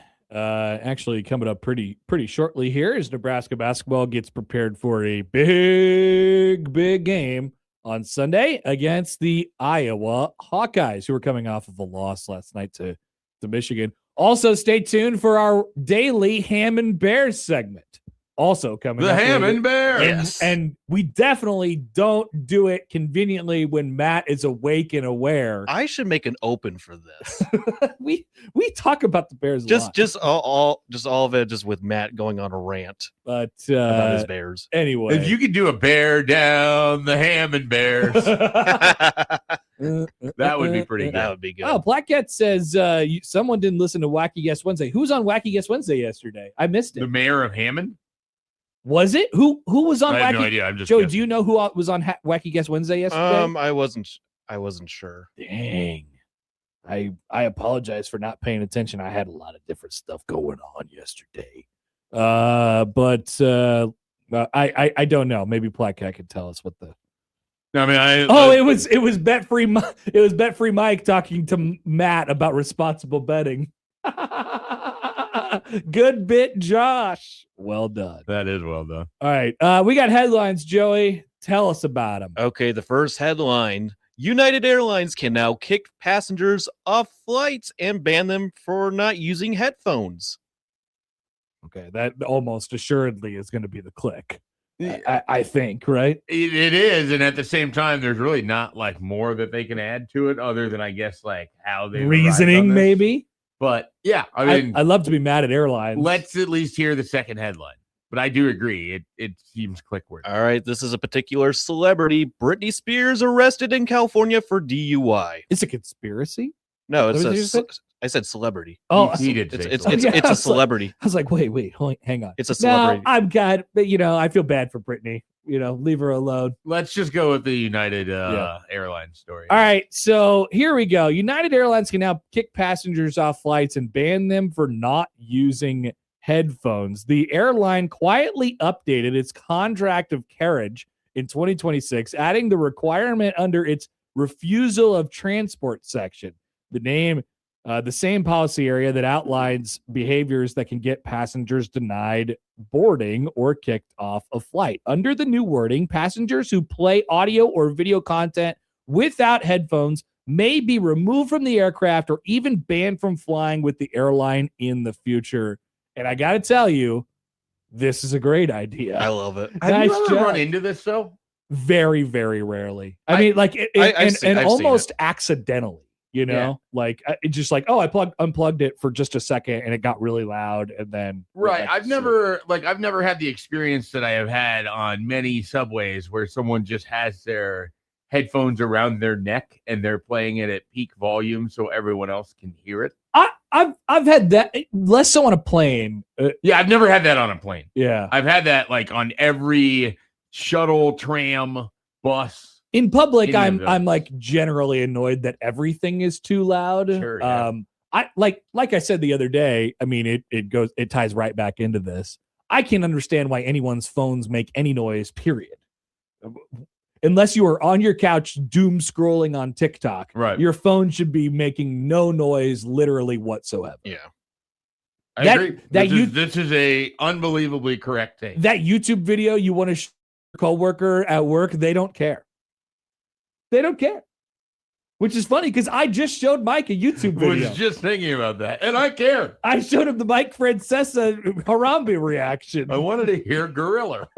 And he came through for us, didn't really he? did. So thank He you for delivered. appreciating my YouTube video. You also showed me the Fort Calhoun video. That's true. That wasn't a YouTube video though. And this is, by the way, all off my computer.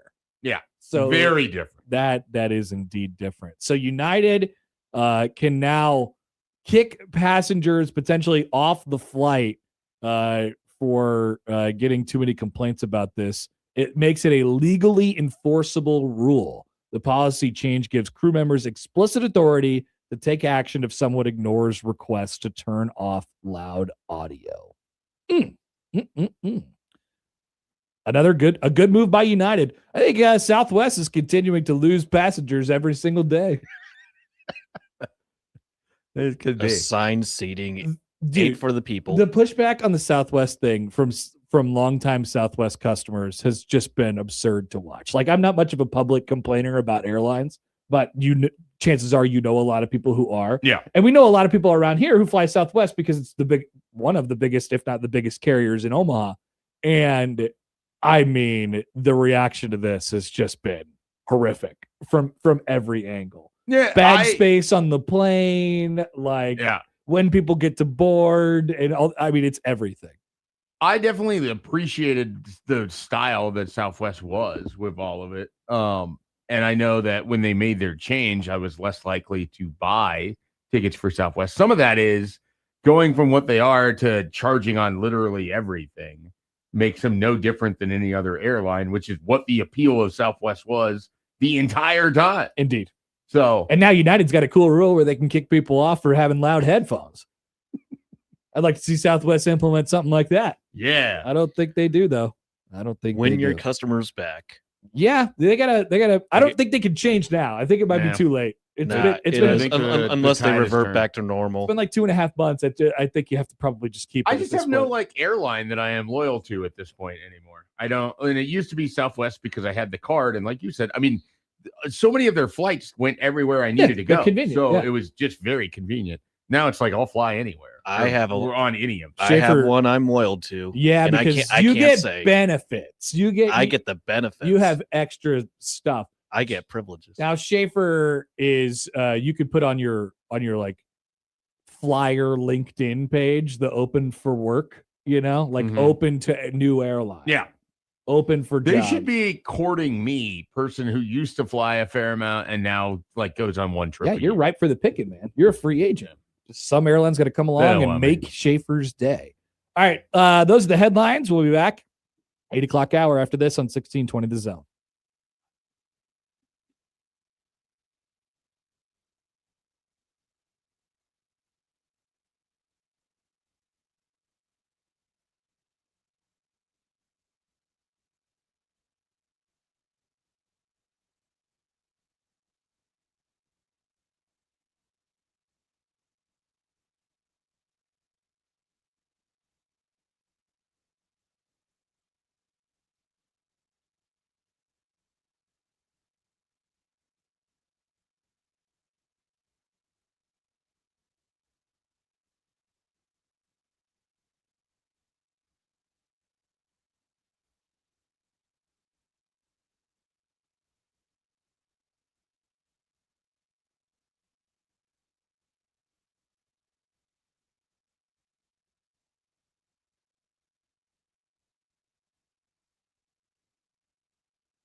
All right, welcome back. Just past 8 o'clock on a Friday. Happer and Schaefer, 1620 The Zone, 1620thezone.com. Girl Scout cookies for a year still going on right now. Your chance to win them. That is right. 1620thezone.com. You can enter for your chance to win. Brought to you by the Girl Scout Spirit of Nebraska. Girl Scout cookie season runs now through March 15th. And then you could have all your cookies for the big old tournament coming up just a couple days later. I guess we'll be in it if you care about the first four, which I always feel weird about the first four because I feel like I'm required to be super into it, but I don't end up watching unless the game is really, really good late.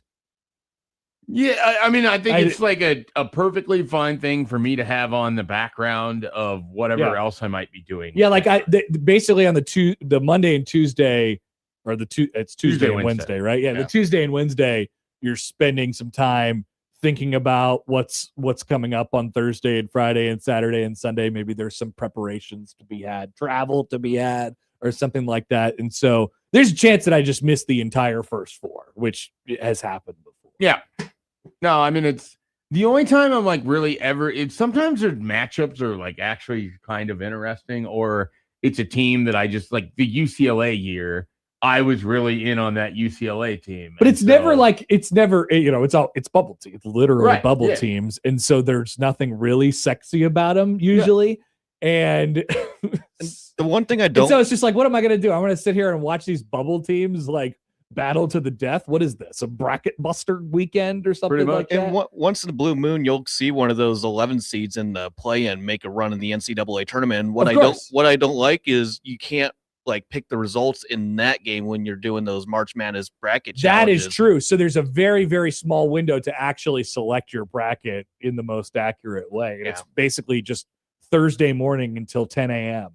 Pretty much. That's kind of it. I guess Wednesday at like 11 o'clock at night. Yeah. It might be good to figure it out. I'll be sleeping by then. Yeah, Joey will be sleeping.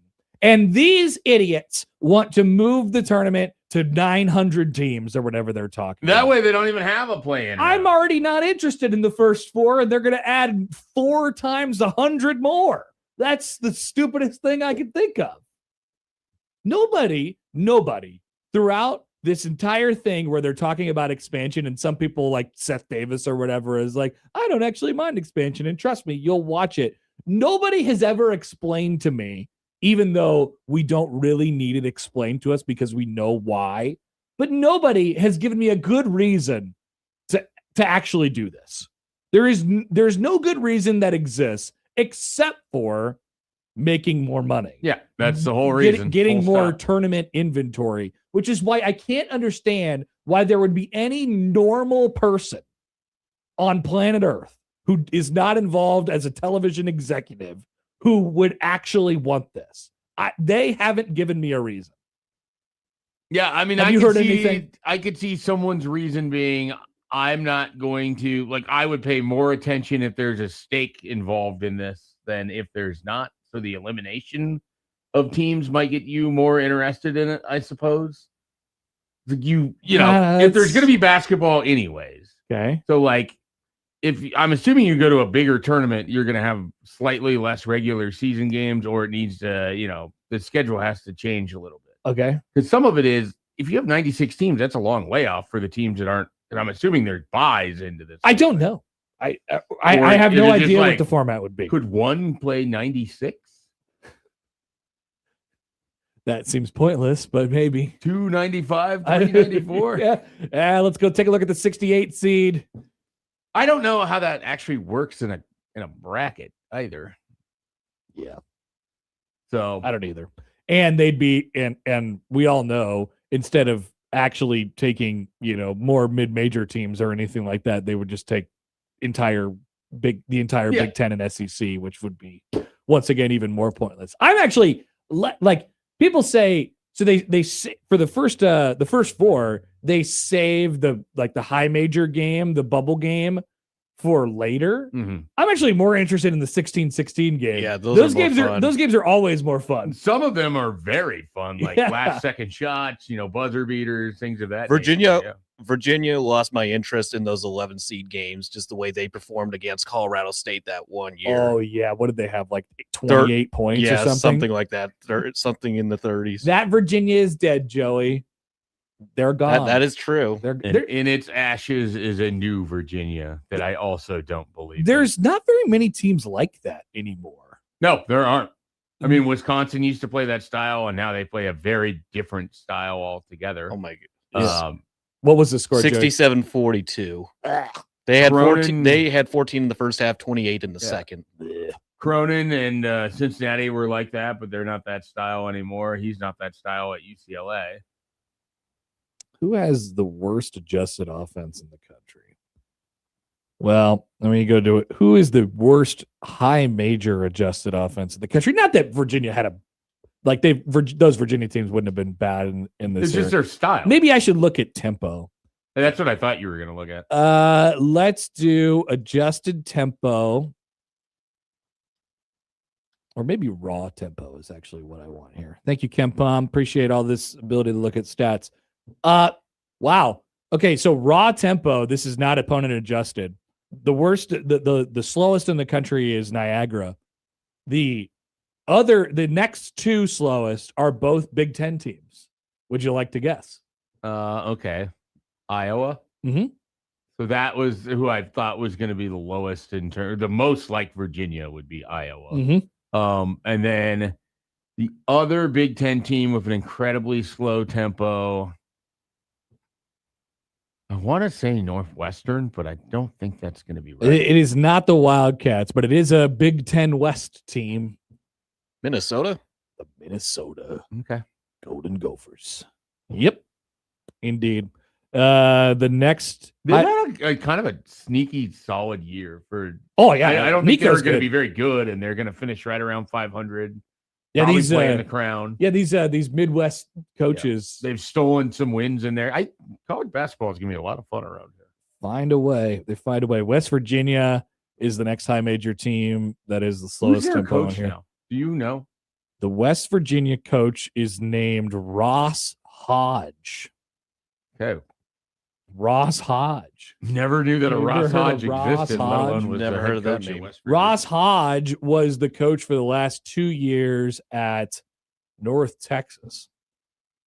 Had him going pretty good. I mean, I think they went to the tournament last year, or maybe they were in the. Didn't they go to the NIT final? I think something like that. NIT semifinal or something like that. No, well. I feel like they went to the NIT semifinal last year. Poll question: did North Texas go to the NIT semifinal last year? That looks like it might be right, because I don't think they made the NCAA tournament either year under Ross Hodge. Ross Hodge, poor Ross Hodge. Yeah, they lost to UC Irvine in I think it was the NIT semifinal. There you go. Anyway, not many teams like that anymore. Oh no, Schaefer left again. The chat. I think it is my web browser is having all sorts of problems. I That's feel my like guess that here. is the case as well. Mike writes in raw tempo, giggity. All right, calm down. Calm down, everybody. Blackhead says he was watching that Virginia game in the first four a couple of years ago. He says, I went through 3 different states on my way to Pittsburgh before Virginia scored another point in that game. Yep, I certainly believe it. All right. One of the teams with the lowest tempo in the country is coming to town on Sunday to Pinnacle Bank Arena. And the team on the other side is looking for revenge. What are we watching for in Iowa, Nebraska Part 2? And how bad does Nebraska need it? Well, we are going to be watching to see if Nebraska handles the physicality that they didn't in that first game. I mean, they just struggled a lot with a team that you knew what you were going to get from Iowa when you showed up there. And so whether it was creating shots for Price Sanford, whether it was anybody else doing anything in there, it felt like they didn't do a good enough job finding points in the paint. That was a game where, I mean, they outscored Iowa in the paint, which is what you would expect. But they could have certainly had more. I think, to be found in there. Feels like it's a, as I get choked up thinking about the end of Nebraska's season, it feels like it's a big, exactly. Feels like it's a big rink mass game. Like if you could have rink play well on Sunday, I think that would alleviate a lot of issues for Nebraska. Particularly if you can find ways to get him the ball and he can go get the baby hooks and the around the rim baskets. Because again, this is a team where I feel like he should be able to do that. And then how they handled, I thought they played great defense against Iowa last time out. Bennett Sturtz scored 22. He needed like 25 total shots to get there. So if he is that again, and you're able to take everybody else out, like Nebraska should have a great opportunity in this game, but it's going to require them to play really strong defense again, something they didn't play at UCLA. And then they're going to need their offense to be able to knock down some open shots. They missed quite a few open shots in Iowa City. They missed quite a few shots against UCLA. Those are the last two losses. Those games felt similar in some ways, in which Nebraska's offense never really got off the mat. Yeah, speaking of the last one in Iowa City, so Nebraska went 5 of 24 from 3 that day. Iowa, although obviously I think it felt like maybe they were making more shots or they were getting more shots, cleaner shots anyway. 6 of 23, so they only made one more than Nebraska on one less attempt, which obviously makes a difference for a game that had very few possessions compared to most games. But like offensively, the head of their snake is Sturtz. But I think you mentioned right at the start of it what I would, the box that I would like to check, whether or not, I do think it is important, obviously, for Nebraska to win for a variety of different reasons. But the super mega buy is obviously, I think, probably the biggest one. You want to feel good about yourselves going into this postseason. You want to get the Iowa monkey off your back. Like there's a lot of different reasons where it'd be good to win, but mostly is what you said at the start. I feel like these teams who have really pressured up on them from an individual standpoint, Nebraska just has kind of stumbled with those type of really, really highly engaged pressure type of teams. And it doesn't matter their size. It doesn't matter it doesn't matter like, their length or anything like that. Like if you really get up in Nebraska's grill, it's been put on tape that, it gets a little choppy offensively for Nebraska. And we all know that in order to get where Nebraska wants to go this year, in order to reach their ceiling, they have to be comfortable and effective on offense. Their offense has taken a dive recently. We can expect a certain level. We know that they have to lean on their defense, but keep in mind the energy that you put forth on defense comes from making shots on offense too. So it needs to be working in concert at least a little bit. It can't be so much like it was against UCLA and so much like it was against Iowa. Now, and in order to do that, like, I just think they're going to have to fight through some stuff. They're going to kind of have to bear down a little bit and work their way through all this contact that they're going to face, because they're going to face a lot of it. And it like, again, the thing about the Iowa game that I just couldn't get over when they lost it was you knew this was the style of play you were going to get. And it felt like in the first 10 minutes of that game, sometimes you only know when you know, like I just, it's hard to kind of prepare for. And so I would hope, here's the other thing I would love to see. If I could pick the things that I want to see on Sunday, besides just picking an obvious, however you get there, you win it. I would love to see Nebraska figure out how to start fast again. It has been the entire month of February, now into March. We saw it again on Tuesday night. They are slow getting out of the gate now. And this used to be a team, whether you want to use the Michigan game as an example, use any of the other games as an example. Like, this used to be a team that at the under 16 could sometimes be in, like 15, 16, 17 points because they just turned you over right away, hit a couple threes. They jumped just on top of you. It felt like they never let defenses settle in. And now it's like it takes them to the under 12 for their own offense to settle in. Mm-hmm. And that's not a great recipe. That's the part of this game, that I think is really, really important. It's going to be a pretty juiced up atmosphere on Sunday. People are excited for it. The weather's good and all that stuff. It's your last home game. It's senior day for Mast and Hoiberg. And Lawrence, I think, too. Is it really? Yeah, I guess. Sorry, I didn't. He would be his 4th year. I don't know that he has any outstanding waiver claims. Probably not. So, and Jamarcus Lawrence, I apologize as well. And so I think it'll be a charged up atmosphere. Kendall Blue, but you're welcome for, sorry, Kendall Blue. So my apologies, Kendall Blue. And then, like I said, it's going to be a juiced up atmosphere.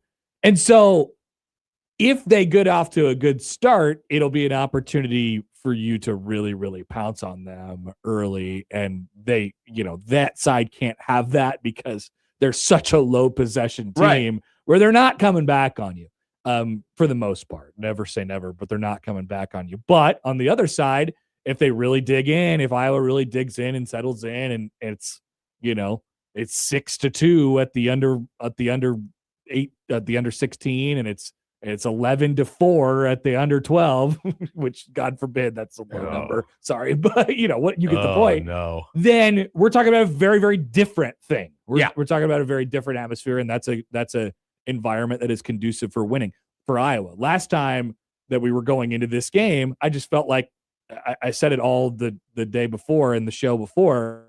I felt like Nebraska had to play the game on their terms. This is no different. Iowa is a completely different team from what Nebraska is trying to accomplish. And if they played on Iowa terms, Nebraska is just they're not that they can't win a grinder, not that they can't win a game like that, but they don't prefer to. Yeah.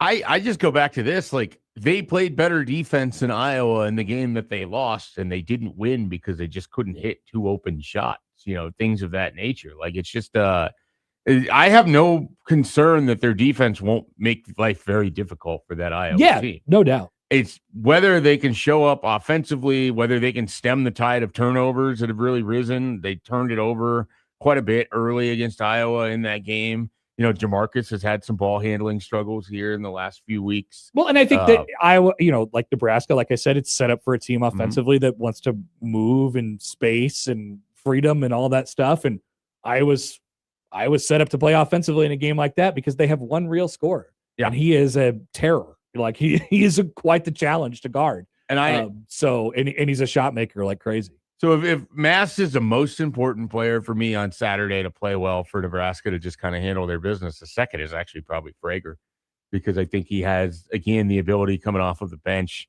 the athleticism that we didn't get to see it a lot against Iowa City. It felt like he's found this aspect of getting to the basket more in the last couple games, USC. It's either him or Sam.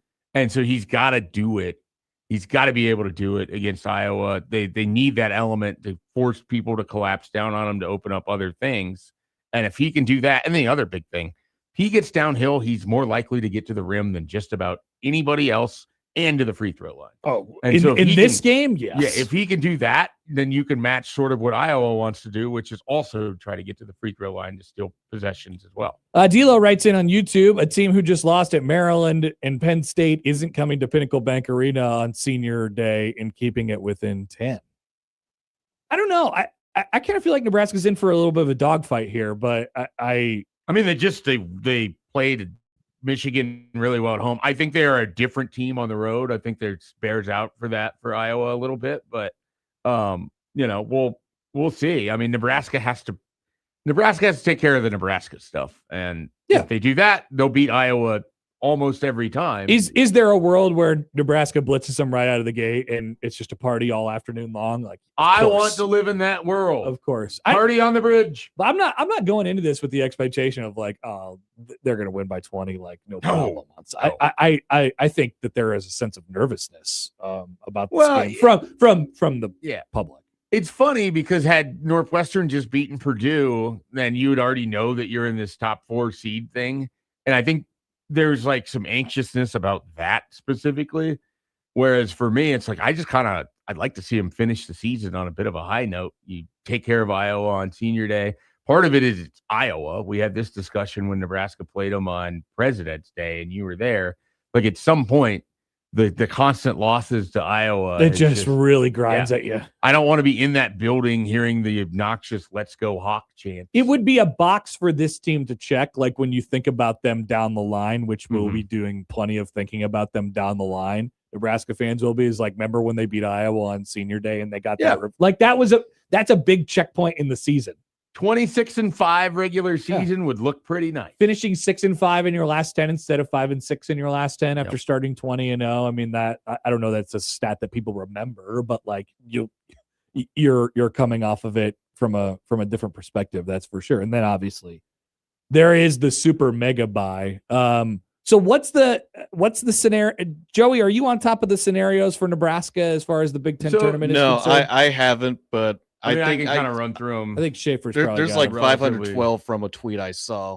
There are. I did see that. There's 512 remaining scenarios. Yeah. So, I mean, the easiest one, just Nebraska wins, Michigan State loses to Michigan. Nebraska's the 2, Michigan State is the 3, Illinois is the 4. Correct. There's a scenario where Purdue loses to Wisconsin, and no matter what Nebraska does, they're going to be in the top 4 no matter. Okay. However, that would get seeded out depending on whether they win or lose against Iowa. As far as tiebreaker scenarios, what happens if Michigan State loses to Michigan and Nebraska loses to Iowa? Then it's Iowa. Yeah, Nebraska is the 5, and that's in that well, situation. Purdue would need to beat Wisconsin in that scenario. Like Purdue has to beat Wisconsin. Well, no, that's actually not right, because if Purdue loses to Wisconsin, then Nebraska is tied with Purdue and they lose the tiebreaker to them. So you would need Wisconsin to beat Purdue. Isn't Purdue already at 6 losses? Purdue is currently at 6 losses. They would be at 7 losses. Nebraska would be at 6.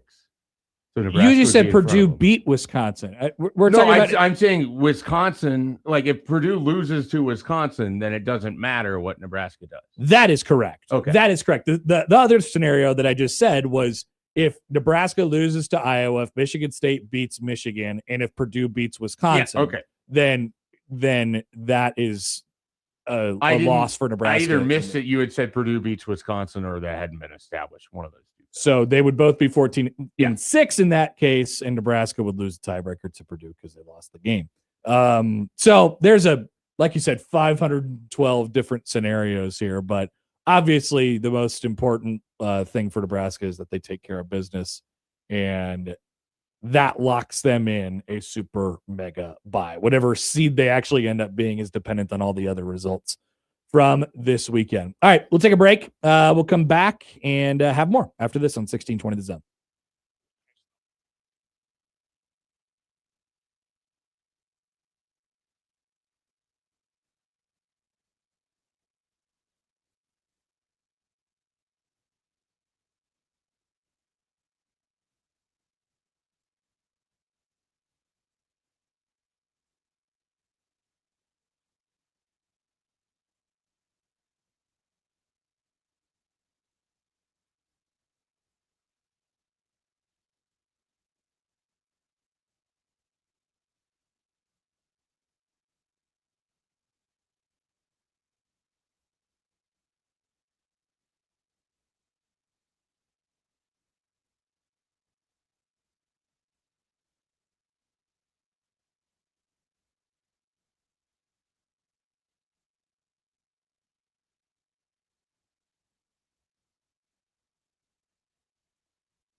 All right, Happer and Schaefer on 1620 The Zone, 1620thezone.com. Who serves up the best bite in town? It's time to settle it in the Omaha Food Fight for this year. The Omaha Food Fight bracket presented by Union Bank and Trust. We need your nominations for who's going to be in the bracket.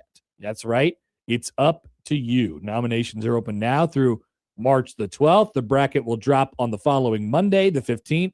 Head to 1620thezone.com right now. Nominate your favorite restaurants and let us know which ones deserve a shot at the crown. The crown? Do they get a crown? I don't know. I will acknowledge this crown winner. I'll tell you that. Is 1620 handing out a crown now? It's possible. Could it be a golden scepter? Something of the sort. I don't know if there's a trophy that is associated with this or not, but you can nominate your favorite restaurant at 1620thezone.com. Never got to this yesterday, but continued to gather more information, more and more, as the Big 12 women's basketball tournament continues to roll on in Kansas City. So we lauded weeks ago Big Idea Commissioner Man for his innovative, for his wonderful and innovative idea of having a glass court for the Big 12 championships over these 2 weeks in Kansas City at the artist formerly known as the Sprint Center, now the T-Mobile Center. And the reviews have started to roll in over the first few days of the tournament. And it's not Southwest Airlines changing their seat policy bad, but it's pretty bad from the Big 12's case. We've heard from players who are claiming that the floor is not sticky enough. It is sliding a little bit. Courtside seats, people are not allowed to have beer because obviously if you spill the beer, you will ruin the entire court, which is a video board. People forget. The line. I mean, first of all, the design that they're using for the generic like in play court is horrific. Number one. And number two, looks exactly like it was last year when it was a wood court, when it was a normal court, which I have a problem with that. It's cool that you can put like Arizona's court on the court or like Iowa State's court on the court, but they don't use it for anything other than just showing people that you can do it. Yeah, which is odd. They're like, they have this full customization and they've leaned really hard into being generic. Right. Which is like, and gray. I don't know what happened with gray courts, but we love gray courts. We started doing gray courts for some reason, and the Big 12 decided to put it on their glass LED court. Very cool. I'm not sure that this has gone the way that they envisioned. I don't understand. Again, like, okay, we can do anything. Let's do what we did last year under glass. Exactly. And then. Was like no one looking at this to sort of determine that you weren't going to be able to see the visibility of your lines? Yeah, that was the other problem on now. Once again, there's like different lines on the floor from what point in like the day you're in. Like, yeah. So if you're in pregame warmups, there's no half court line. What is the purpose of taking out the half court line for pregame warmups? I have no earthly idea. I don't know why you wouldn't just keep the same. It doesn't. It's a basketball court. It's supposed to have a half court line. Now you don't want 150 different lines like it is at the Devaney Center during the state tournament over these 2 weeks. That is a little excessive, but it's very normal to have a half court line in the basketball court. I would even say it's required. There's a reason why the half court line is there, even in the pregame stuff. It's because it's so the teams can warm up on their side of the court. All of a sudden, we're going to get into a situation where it's Nebraska and Iowa again. People are going to be standing on logos and on the wrong side of the field. This is going to be horrible. Someone's going to try to plant a flag in the Big 12 logo? I think so.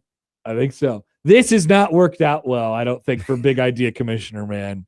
Which is sad because we lauded him for his idea. It feels like it shouldn't have worked poorly, though. I know. It feels like it could have been good. This isn't like I thought at first work to screw this up. I thought at first we were going to be doing like the conversation coming out of this was going to be, this is the future, and soon enough there's going to be LED courts. And that might still be the case, just executed a whole hell of a lot better than the Big 12 had. Which, in fairness, is a truism that could be said for many, many things. Yes. Like, they might be the early adopters, but they're probably never going to be the, like... Not the perfecters. Sure. Nope. You know, they're the ones, the Zune, if you would, before the iPod comes along and takes your MP3 player and revolutionizes it.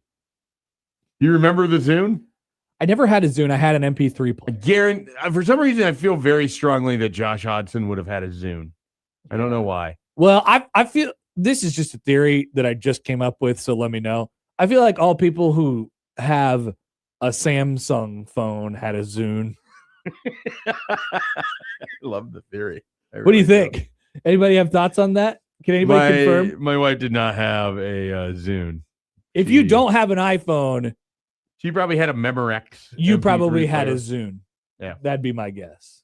It's possible. I went from like the Walkman with the disc. Yep. To I think I probably had a tape player too, and then I had a Walkman with the disc, and then I had a tiny baby little MP3 player that was like, it had like a different color. It was like green or something like that. You know, that's how everything was during that time. It was just different colors for some reason. And then I think the next thing I had was an iPod. And then eventually I had an iPod Touch, and that was the last thing I had before I got a phone. Yeah. No, it was like the cassette Walkman to the CD Walkman to my mom got me a Memorex MP3 player. I remember asking for an iPod, and I got the off-brand. Yeah. And you could select a single song, but there was no shuffle. You just had to play everything in order of alphabetical. That is the dumbest thing. It was awful. That is the equivalent of what You couldn't create playlists. That's the equivalent of what they're doing right now. What a great idea, but we're doing the dumbest thing. Yeah, it was terrible. And then I ended up winning an iPod video, or a video iPod, like at the Devaney Center during halftime of a Nebraska basketball game. They used to do really awesome giveaways for the student section. They were trying to get people to go. And then I won this. I was going to be at the game regardless. And so you just take the ticket. I swear I had never won anything in my life up until that point. And then you're just holding this ticket. The people on either side of you are upset because you just got your ticket in a line. Of course. And you look down, it's like, oh my God, I just won. Did they have the iPod on site? Or did you have to like site, and I remember taking the box had Pirates of the Caribbean Johnny Depp on it. Yeah. I think I still probably have the video iPod somewhere. I always laugh because some of the when I used to watch movies on planes using this thing. Yeah, because they were pretty big, right? It wasn't real big. Like, I mean, big for the time. Yeah. Big for the time. But it's like I remember just watching like movies because you would get the digital rights to movies when you would buy them. Store them in your Apple store area. Just play them wherever. And I could just play it through Apple. Yeah. Apple has owned so much of my life now that I realize it. Yeah. That's probably not good. It started from there. I'd never had an Apple product until that point. I always laugh because when we do the similar giveaways at the Creighton games, and sometimes they'll give away shoes. Last game they were giving away, or a game or two ago, all the timeouts they were giving away TVs. And they actually had the TVs. Yeah. And so the people would come down and say, I won. Can I have this TV? Now they wouldn't take it back with them, like store it for them, but they would, I think, for all intents and purposes, unless they delivered it to them later, which they may have, they walked out with the giant television. Cool. Yeah. I like that. I don't know how they got back to their dorms with the 55-inch TV, but like I said, maybe they delivered it to them. I'm guessing the shoes, they send them to take it. They send them an email and all that stuff. It's cool to walk. Hey, got this iPod. Just gonna walk around with. Giveaways are great. Giveaways are great, and I like winning them. That is for sure. So, once again, to recap, decent idea, big idea, Commissioner, man.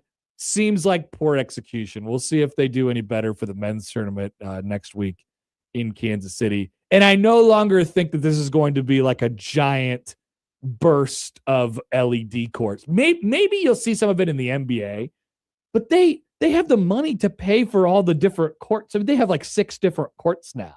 And so they just buy all the courts and store them. I feel like it's better that way. Good try. But I think I'd rather play on hardwood. Here's what I just want to throw this out there.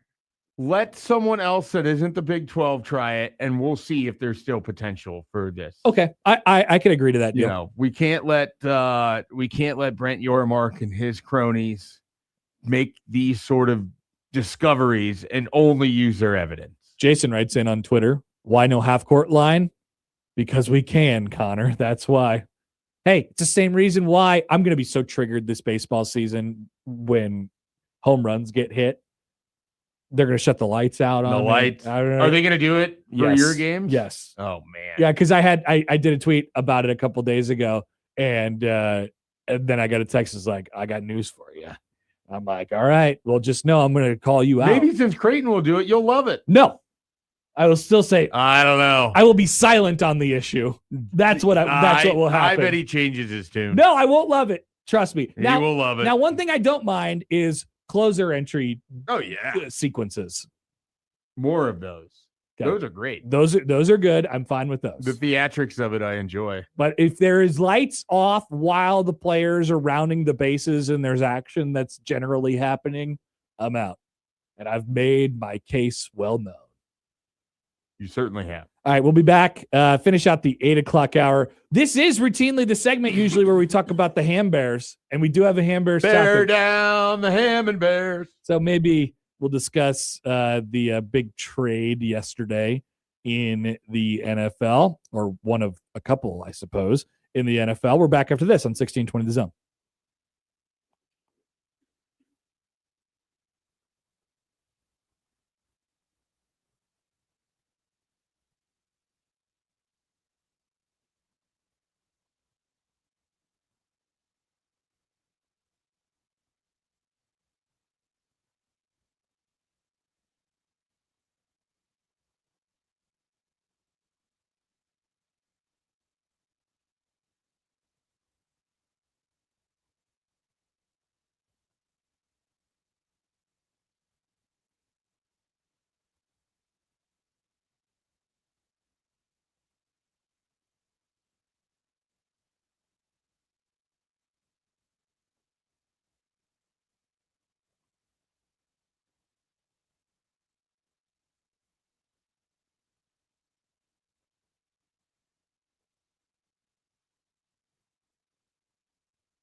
I think my favorite NFL bit that currently exists, and by bit I mean just like strategy, I suppose, is that the Rams absolutely do not care about draft picks. I love it. It's working, obviously, too. Yeah, I mean, they got one Super Bowl out of it. They have been to the NFC Championship game 2 other times? At least one where they lost, but then the one where they won. So they've been twice, maybe 3 times. 3 times. I was going to say they 2 had the other Saints game. Twice, yeah. 2. Well, is that in the bleep them picks era? Technically, Sean McVay was the coach. Which one? The Saints one. Yeah, that would count. Is it truly in the bleep them picks? Well, they've era? been trading picks since like 2013, 14. So okay, all right. We'll count it. I think it counts. 2 other appearances in the NFC title game and 1 Super Bowl win, and this entire time they've been in the bleep them picks era, and it continued yesterday with their trade for Trent McDuffie. Well, and their 1 pick has worked out very, very well. Who did that? Oh, Puka? No, Jared Verse. Oh, Jared Verse. Yeah. Oh, well, yeah. I mean, Puka was a great. They're like first-round pick specifically because they traded it so many times, and then they actually kept it and used it. And they got one of the best pass rushers in the league out of it. Maybe it's just a good organization. It seems like that's a big part of it. I think they're very good at identifying talent. They have a great head coach, and they have won a bunch of football. But the other trade yesterday was. It feels like a. I don't know about a panic is not the right word here. Obviously, a very important trade for the Buffalo Bills, who really, really needed help at wide receiver. They got it with DJ Moore, who was probably viewed in Chicago as excess at wide receiver. Buffalo is sending a 2nd-round pick to the Bears in order in exchange for Moore and a 5th this year. But this gives us an excuse to talk about our favorite team here on Happer and Schaefer. Are you sure it's our favorite team? Yes, all of our collective favorite teams to talk about. I think it's actually to talk about. I actually think yes, it's both of your favorite teams to talk about. You don't want to talk about your own teams as much as you want to talk about the failures of the Bears. No, I love talking about my own team. I just yell and rant. But the failure of other teams is funny. It's the Schadenfreude of this all is very high. Indeed. So here is how the Bryce Young, the first DJ Moore trade went.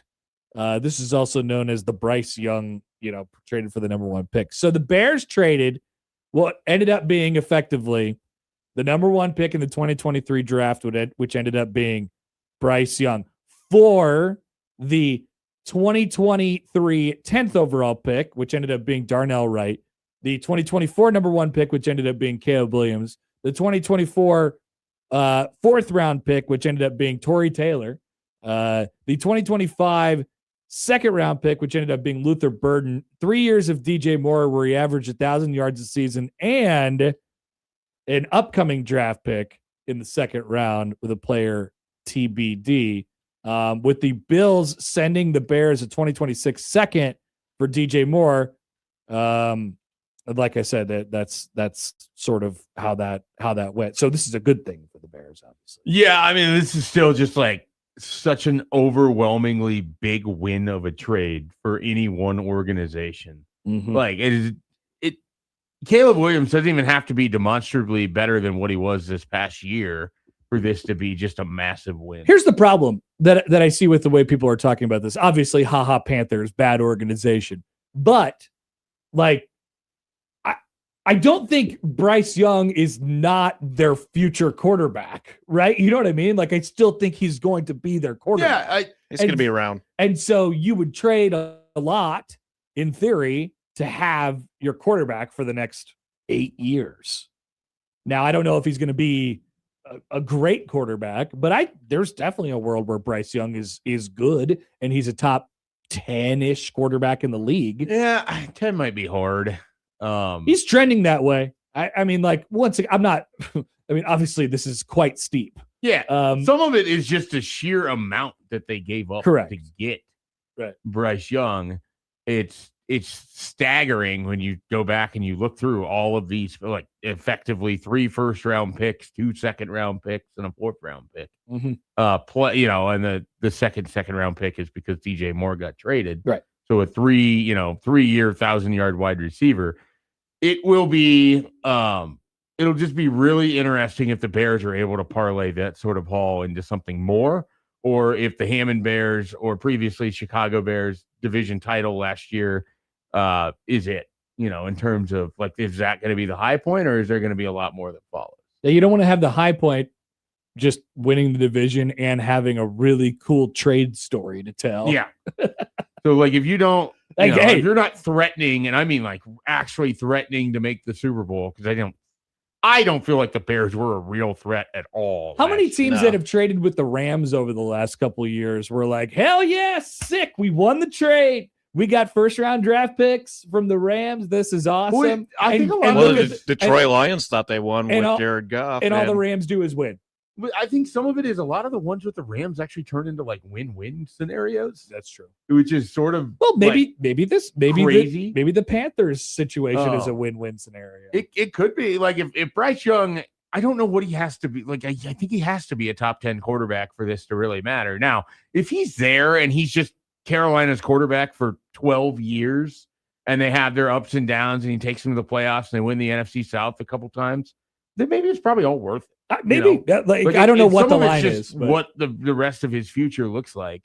I think they have a good head coach. I had to defend my boy though. I had to defend this guy because he is the one guy versus this stack of other people, including Caleb Williams. And it's not his fault. And it's like, look at this. Who won the trade? I'm like, obviously we know who won the trade, but it doesn't mean that the team who quote unquote lost the trade can't have success. We've seen this in a lot of different trades, Now, this is why grading who won the trade is a stupid game. Because the grade changes whether it's the first look, the 5 year later. And obviously the team who is quote unquote losing the trade is trying to accomplish something that in some cases isn't even winning. It's just like, let's just dump off the side. Who won the trade? Yeah, Just wait and see how the season plays out, and then you could determine that.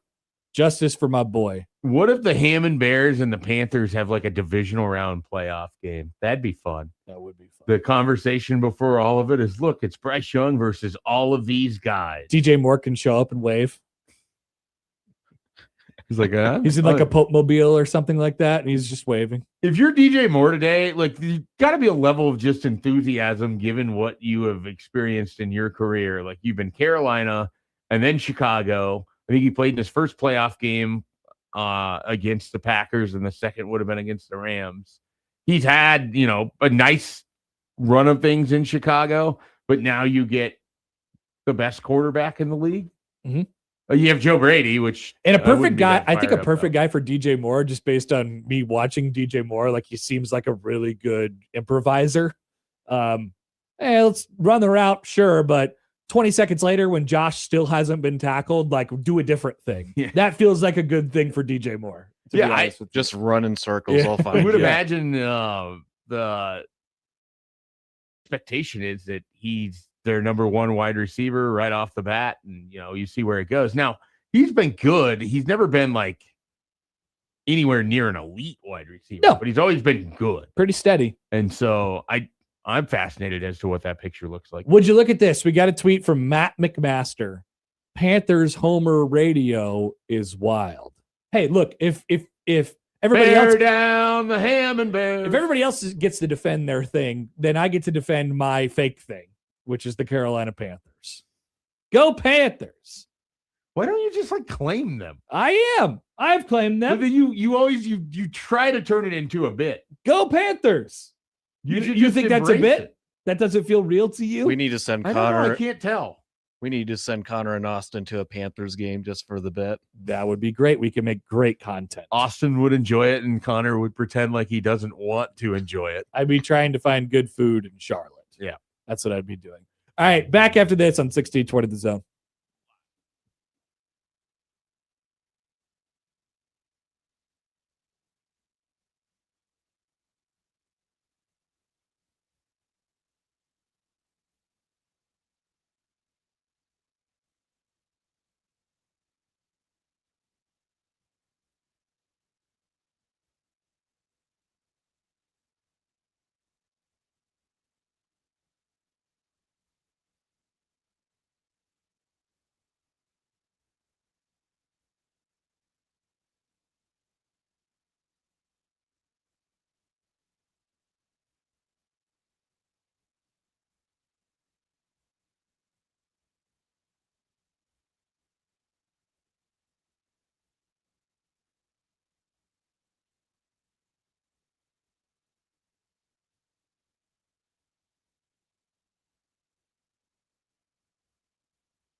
Stay tuned. Mike Schaefer's favorite bit is still to come, which is our bracket sim of the day. We were talking about this during one of the breaks and how excited we were to do all next week of bracket sims.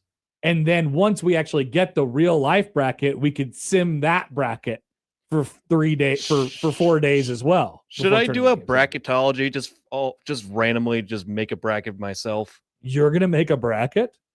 Maybe sometime late in next week. What you could do, Joey, what you could do, if you don't mind, now you don't have to do this, but a long time ago, I had this idea where I was going to anonymously, purposefully trigger people.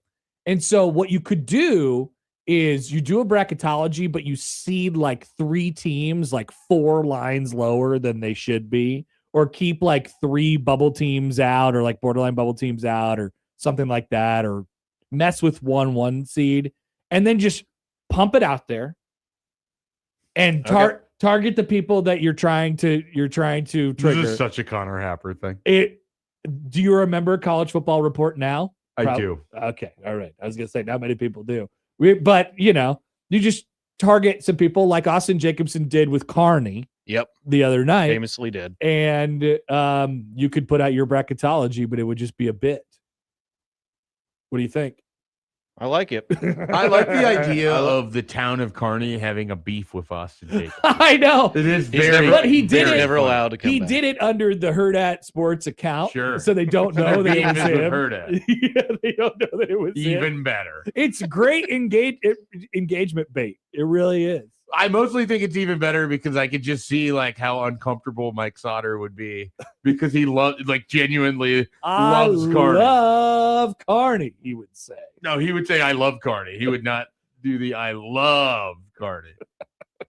Pretty good stuff. So if you're interested in doing a little clickbait, whatever, engagement, raging, whatever, just that's your path, I think. Just look at whatever other brackets are going on right now and then ever so slightly change like 4 things.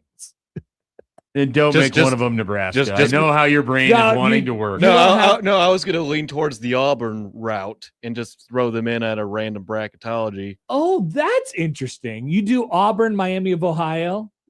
That's a good way to do it. You have to make sure it gets in front of the right audience, though. That's the problem. There's so many damn brackets out there these days. I feel like everybody's trying to rage us. You put Auburn as like the 5 and Miami of Ohio as the play-in game. Or have them match up each other in the NCAA tournament. Alex Ligon writes in, I'm sure Joey won't troll Nebraska with this bracketology. Yeah, I see where this is going. He's worried. And guess what, Joey? The problem is, if you did troll Nebraska, it would work.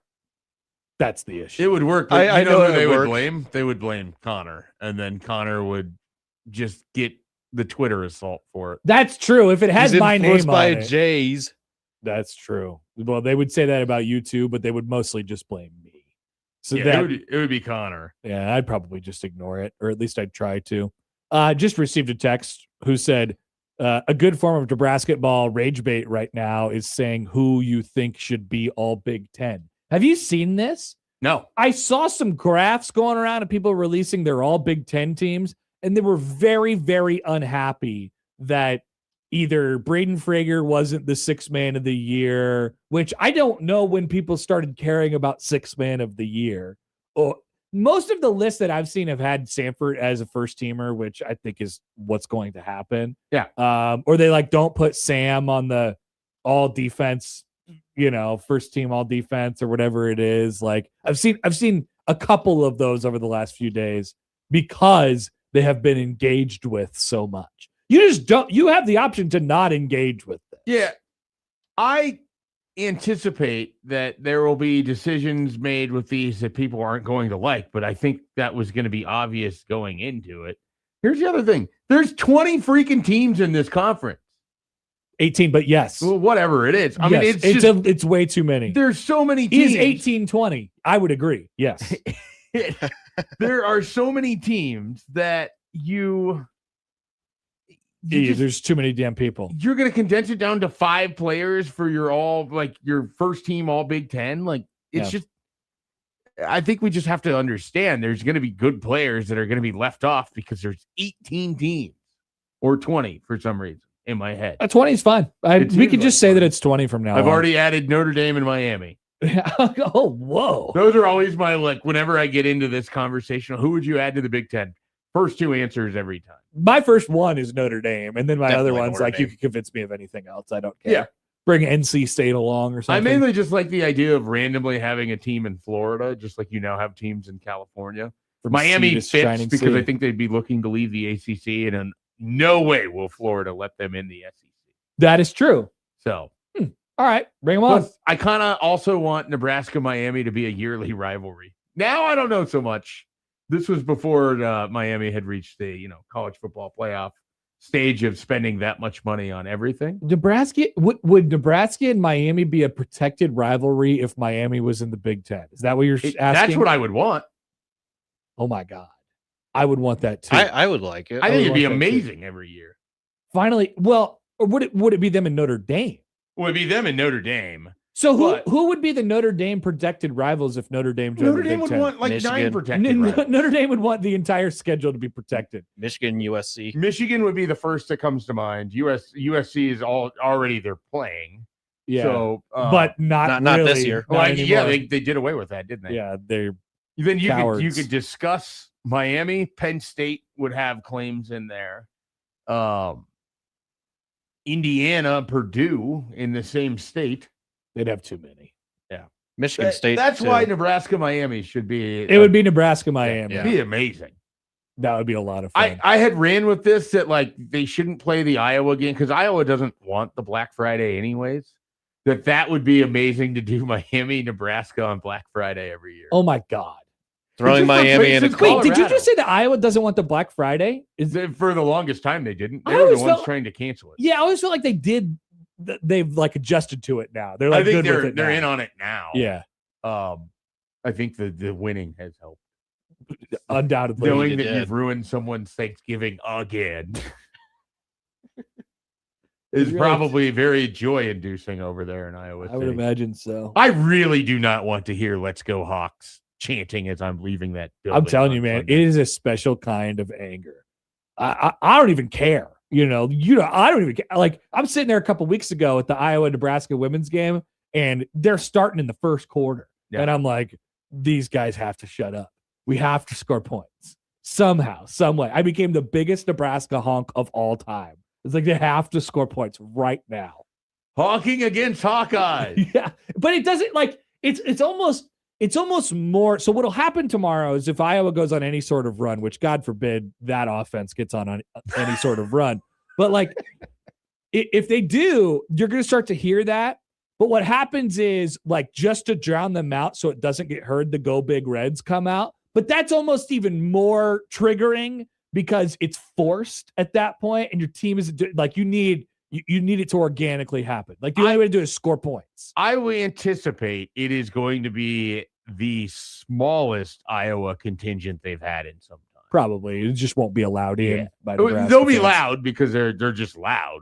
I said allowed. Yeah. Allowed in. Yeah. I got you. But no, I mean I anticipate this to be a very Nebraska heavy crowd, but we shall see. I would imagine so. Okay. Just a friend just sent me the triggering list that was going around from the all Big Ten teams. All right. So the first team was Landeborg, Wagler, Fears, Braden Smith, and Bruce Thornton. Okay, Schaefer, you might be triggered by this, actually. I mean, none of this would be a surprise. If that was the literal team, Thornton would be a surprise. Yeah. I would choose other people over Thornton, but Well, also, you also hate Jeremy Fears and How Braden many- Smith and Keaton Wagler. just basically 4 guards there. Yeah, I don't think it actually matters. So They just pick the 5 best. yeah, I'd be surprised that Thornton would be, and that feels like a very, he had a nice game against Purdue here recently. That Conclusion. whole team, if you actually put them on the court, that would be Schaefer's the most. And maybe you threw a Chicago Bears jersey on all of them. The Hammond Bears. Yeah, Mike Schaefer would be so angry. These are the Hammond All-Stars. Landeborg, who I don't think you have that big of a problem No, with. he's the most, I would pick him number one. We know you hate Wagler. We know you hate Fears, and we know you hate Braden Smith. I don't hate Wagler. I don't like that he throws himself on the ground and flops. You hate him. I would take him over Braden Smith. Who you definitely hate. Yeah, Braden Smith would be like, man, that's Braden Smith. You hate all three of these guys for the same reason. Very much so. Fears deserves it more than the other two. Okay. So with the tripping and all the extracurricular stuff. Yeah. In addition to just don't do finger guns. I got shot. Yeah. That whole thing. Second team, Perez Johnson, Sanford, Lamar Wilkerson, Bennett Sturts, Nick Boyd. Third team, doesn't matter. Yeah, I mean, how is Thornton over Sturts? Yeah, I'm not sure. I mean, once again, I think this is just this is a rage bait very list. Well could be. All Big Ten freshman team. That's what people were mad about. Braden Frager nowhere to be seen on that one. And then Player of the Year Landeborg, Freshman of the Year Wagler, Coach of the Year Fred. So there's like two things on there that really, really enraged Nebraska fans.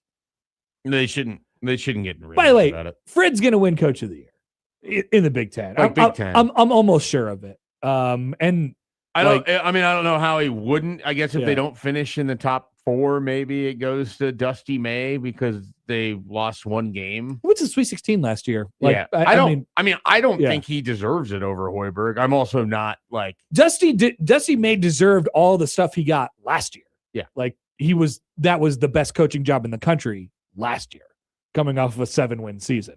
The year before that, they were a disaster. They were horrible. He deserved to coach all the Coach of the Years last year. Right. Fred deserves them all this year.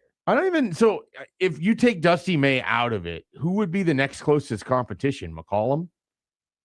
Yeah. Because, you could make the case for McCollum, and then after McCollum, it's like, to me, it's like, is it Nico Medved? Because but you can go to any of the routinely successul, the painters and the Underwoods. Sure. Like, I don't think you need to for having the season. We have to give one to Izzo. You don't need to for the seasons that they're having. I mean, none of it stands out that much. Like you could make the case that Jake Diebler deserves it more over those guys. Why don't you make the case for Jake Diebler? He took them to the NCAA tournament and basically somehow still has a job. He's the worst coach in the conference. Ooh. He's the worst. Like if I was slotting them all out and I had to pick one to be 18, it's Diebler. Who's the Washington coach? Danny Sprinkle. Danny Sprinkle? Yeah, Donnie or Danny. I think it's him. What's that? I think it's him. You think it's him? Yeah, I never heard of him before. I'll probably take him over Diebler. Wow. Anti-Jake Diebler guy. No, well, I don't know. You might be right. I'm not sure. I just don't know anything about it. It's also like you look at that conference, it's like a lot of really good coaches in that conference. There are. That's definitely true. Like, Musselman is what? 8th? The Muss Bus has not had much success at USC yet so far, but he is a good coach. He's a well-respected coach. Off his track record. He should probably keep his shirt on, but yeah, that's generally the sense good advice for all on him. All right, let's take a break. Maybe we'll get this opinion out of our dear friend Jake Sorenson coming up next on 1620 The Zone.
I'm kind of psychotic. So what else is new? I think you guys both know that my psychology is probably really can't assess how it operates. I don't even know how my brain works at all most days either. I'm a Miami Dolphins fan, guys. We have not won a playoff game in 25 years. I don't believe ever in moral victory because they're a waste of time. My whole life would be a moral victory at that point. They're going to lose. It's the way sports go. It's very hard to go undefeated. I got the Royals going to the World Series this year. I don't care. I will follow this team wherever they go, and I will not complain about where they play. I don't want them to lose a game, but I kind of want to lose a game for the sake of Jake Sorenson for losing. Fridays with Jake Sorenson. If I see him, I would not shake his hand. 93.7 The Ticket on Happer and Schaefer, 1620 The Zone. We do morning show, guys. We're always on low sleep. It's the way it is. That's right. Jake Sorenson from The Ticket in Lincoln joins us now on the Prairie Flower Casino Zone hotline. Good morning, Jake. Gentlemen, good morning. Happy Friday. What's going on? Oh, just enjoying a beautiful day. I tell you what, I woke up this morning, went to work, and I thought it was in Florida still. It felt like it was like 80 degrees outside, humid, and rain. I thought I was still in Florida, but nope, I was in Nebraska. Very odd. Very much springy out there. Very springy. That's for sure with the humidity and all that stuff. I wanted to get your opinion on who you think the Big Ten basketball coach of the year should be. There's two candidates for that. You can throw Izzo in there. They had a great year at Michigan State. It's either Dusty May or Fred. I'm going with Fred still. Obviously, 20-0. They're 5-5 since then. But Michigan was supposed to be good before the year. Maybe not this good. And they've had a great year. The first team to go at 10-0 in conference play in the road since the 1970s, Indiana, which is amazing.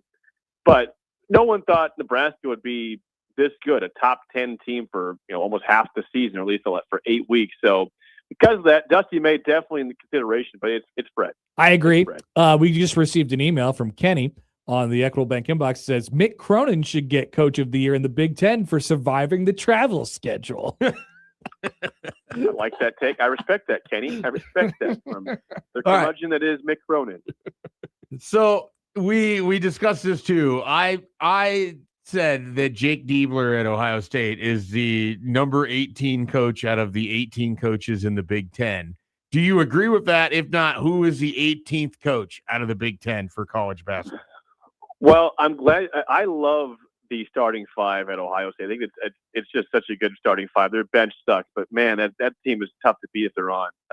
Diebler is not last. I mean, the Penn State, is it Rhodes at Penn State? Yeah, he's terrible. I mean, what's he doing there? What does he have to offer? I don't know. I think if you could maybe put him somewhere else, I'd like to see. Yeah, I mean, he had some success at VCU. I don't want to just throw him away because he's in Siberia. Penn State sucks, Jake. You have to admit that. Yeah, but Shrewsbury had success. He won a tournament game a couple years ago. He's not killing at Notre Dame by any means. I don't think it's not an easy place to win, but we just saw in recent years, even Pat Chambers had more success than he's having right now. So I cannot give Mike Rhodes a pass on that. So I think he's probably 17 or 18 in the league. But Diebler is definitely bottom 4 at the best. I don't know if I can get him to 18, but he's no better than 15th in the league. Okay. Yeah, I don't necessarily disagree. By the way, I think Happer was just surprised. I was trying to poke holes in it. I voiced such opposition to Jake Diebler of all things. Well, it felt like when he got hired, it was like, really? You're going to elevate this guy? I still think that. It's kind of, it's Ohio State. They're entirely reliant on they have a nice core group of players, and if they don't play well enough, there's nothing else coming their way. Yeah. They have no depth. They have no depth at all. It is all about the starting five. Jake, what are the what's the fired up level? What's the emotions like going into Sunday? I'm nervous. I got to admit, I mean, I'm not surprised Nebraska had a bad game against UCLA. They haven't had a late game like that. I mean, everyone knows it's tough to go out to the West Coast and go 2-0. Disappointing to lose by 20. I mean, that game started off in typical fashion recently. Nebraska's been getting off to some bad starts, some slow starts, and if they want to survive in March Madness, can't be not scoring for the first couple minutes of games or the first 5 minutes like the Maryland game. So I'm concerned, and Iowa plays great defense, but Iowa has been terrible on the road. I mean, losses at Maryland, at Penn State in the recent week. And yes, not a bad loss last night by 3 to Michigan at home, but Iowa loves playing Nebraska. They love beating Nebraska in every sport. They rise up when they play Nebraska in anything. So that's always going to be a concern, but it is senior night. It's Nebraska's best season since 1991. I would hope that this fan, the crowd is into it the whole time. The team, makes more shots than the previous Iowa game, and you hope that they pull away like they have in second halves when they've been playing good basketball. You mentioned it's senior night. That means it's the last home game for Sam Hoiberg, Rink Mass, Jamarcus Lawrence, Kendall Blue. Yeah, we'll make sure we get Kendall Blue in there. Like when you kind of look back on it, we can talk on any of these guys, but specifically, like, do you have a play or a moment that comes to mind for, let's say, like Sam Hoiberg? Is there like a singular, definitive Sam Hoiberg play? I was hoping to start with Jamarcus so I could go to the buzzer beater against Illinois. Well, yeah, he's got two very notable ones. Yeah. And the fact he had the big game against Indiana, make 27 points on the road in that one. And they need him back in a big way soon if this is going to be a short tournament for Nebraska when they get to the NCAAs. But Sam, a definitive moment, he's just been so consistently good all year. He hasn't had a bad game. If there's one moment I'm trying to think top of my head, I don't have one for you. It's so weird because I like every game. I've watched his whole career now, and if I was to just tell you a singular thing, I think I would go back to the beginning where he gets inserted to Maryland and he gets this hugely critical charge call that helps flip this game for like a 500 team, and they go beat Maryland and Bruno Fernando and all those, Diamond Stone and all of those players that just hated those Nebraska teams. Like other than that, like everything else is just this mismatch of him diving all over the court or now, knifing through defenses and laying it off the glass. Like I don't know that I have one either, but I was hoping you had one. Well, speaking of Maryland, I think that the most recent game was obviously a bad team, but Nebraska was not playing great basketball, needed a spark, which Sam always provides when they need it. And he got in the way of a pass, got it back in play. They fed it to him down low. He passed it back out, and Price got a 3, and that kind of ended that game against Maryland. So then you see the big fist pump by Sam. So just seeing the emotion of that play, knowing what it meant, like that's, again, not a moment that won the game, but like that's the representation of what he has done this entire year, going from a guy that was a good story to a genuinely great basketball player that is absolutely deserving to be a starter on a very good Big Ten team in Nebraska. I think the signature Sam. Now it's not a single play, but when I think about him, it is in the half court on defense, anticipation, poke out, steal, run out. Like he had one to seal the game last year, a game late in the season last year, like just like that, where it's like they're trying to make this cross court pass. Sam reads it all the way, pokes it out, steals and layup, and they win or tie or whatever it might have been. That's what I'll remember him for, like defensive hustle, effort plays, and then finishes at the rim. Jake, is there a singular mass moment for you? Is it one of his 2 dunks? Those would be good ones to choose. I think for him, I mean, how could it not be Michigan State this year? I mean, it was a pretty outstanding game. The Michigan, it was a low-scoring game. He hits 5 threes, a couple big ones late in that game to help put it away, and of course they missed the layup or a free throw to maybe go to overtime in that game. But Rink was huge. That was like the moment we thought Rink's going to be an all Big Ten player, and it's gone downhill for him since then. He's not been horrendous the last couple of games. Just hasn't been definitely an all Big Ten caliber player. But I think that to me is his. Or 2 years ago when he had like the 7 threes against Ohio State, he had like 31 points, something like that. The year before he got hurt, that's probably his 2 biggest moments to me at Nebraska. Would be either of those ones. Not to have you answer for something that your esteemed co-hosts are talking about, but have you forgotten yet about the UCLA loss? I don't know how you can forget about it because they lost. It's their first time this year. You've lost by a bad loss in terms of never being in the game towards the end. Of course, they cut it to 10. It could have been 8 if Garcia doesn't miss the layup, and then the rest is history beyond that. But no, it still resonates. I still think that was an okay trip. Going to California and going 1-1 is never bad. It's just hilarious, the downfall of USC losing all these games and having Baker Mazar quit the game and now be kicked off the team. Very funny. That's a hilarious story, and it's just like he's still on the sideline, but not with the team, and whatever that was. So no, 1-1 is fine. I just I can accept a loss to UCLA. Just wish it was more of a 10-point game where you have a chance, but the way he got away is disappointing. And I guess I'll answer that question better Sunday at 6 p.m. if Nebraska is not showing that is going to affect them against Iowa. But I don't think it will. I think they'll play a good game. But we will see if that was something that affects any confidence. But thank God they're playing at home. Asked a few people this week. What's the X factor for you in this game against Iowa? What do they have to do that they didn't do in the first game, besides obviously score more points? I mean, I've said this on our show, and I've said this, I think, the last couple of weeks. It's one player, and I just mentioned him a little bit ago. Jamarcus Lawrence has to figure it out again. Like, this team, when they were playing great basketball, he was not always the star player, but he was always good. Like, always giving you 12, 14 points, not turning the ball over. Like, he's been having huge issues with turning the ball over, low efficiency. I know he had the ankle injury against Penn State and battled through, and maybe he still has some problems with that, but like he has to take pressure off Price Sanford, because Bennett Sturts will be on him again like glue for 40 minutes. You got to have Jamarcus make some threes to drive the lane again and just get out of this turnover craze he's in, because if he does, I think that opens up the offense more against a very good Iowa defense.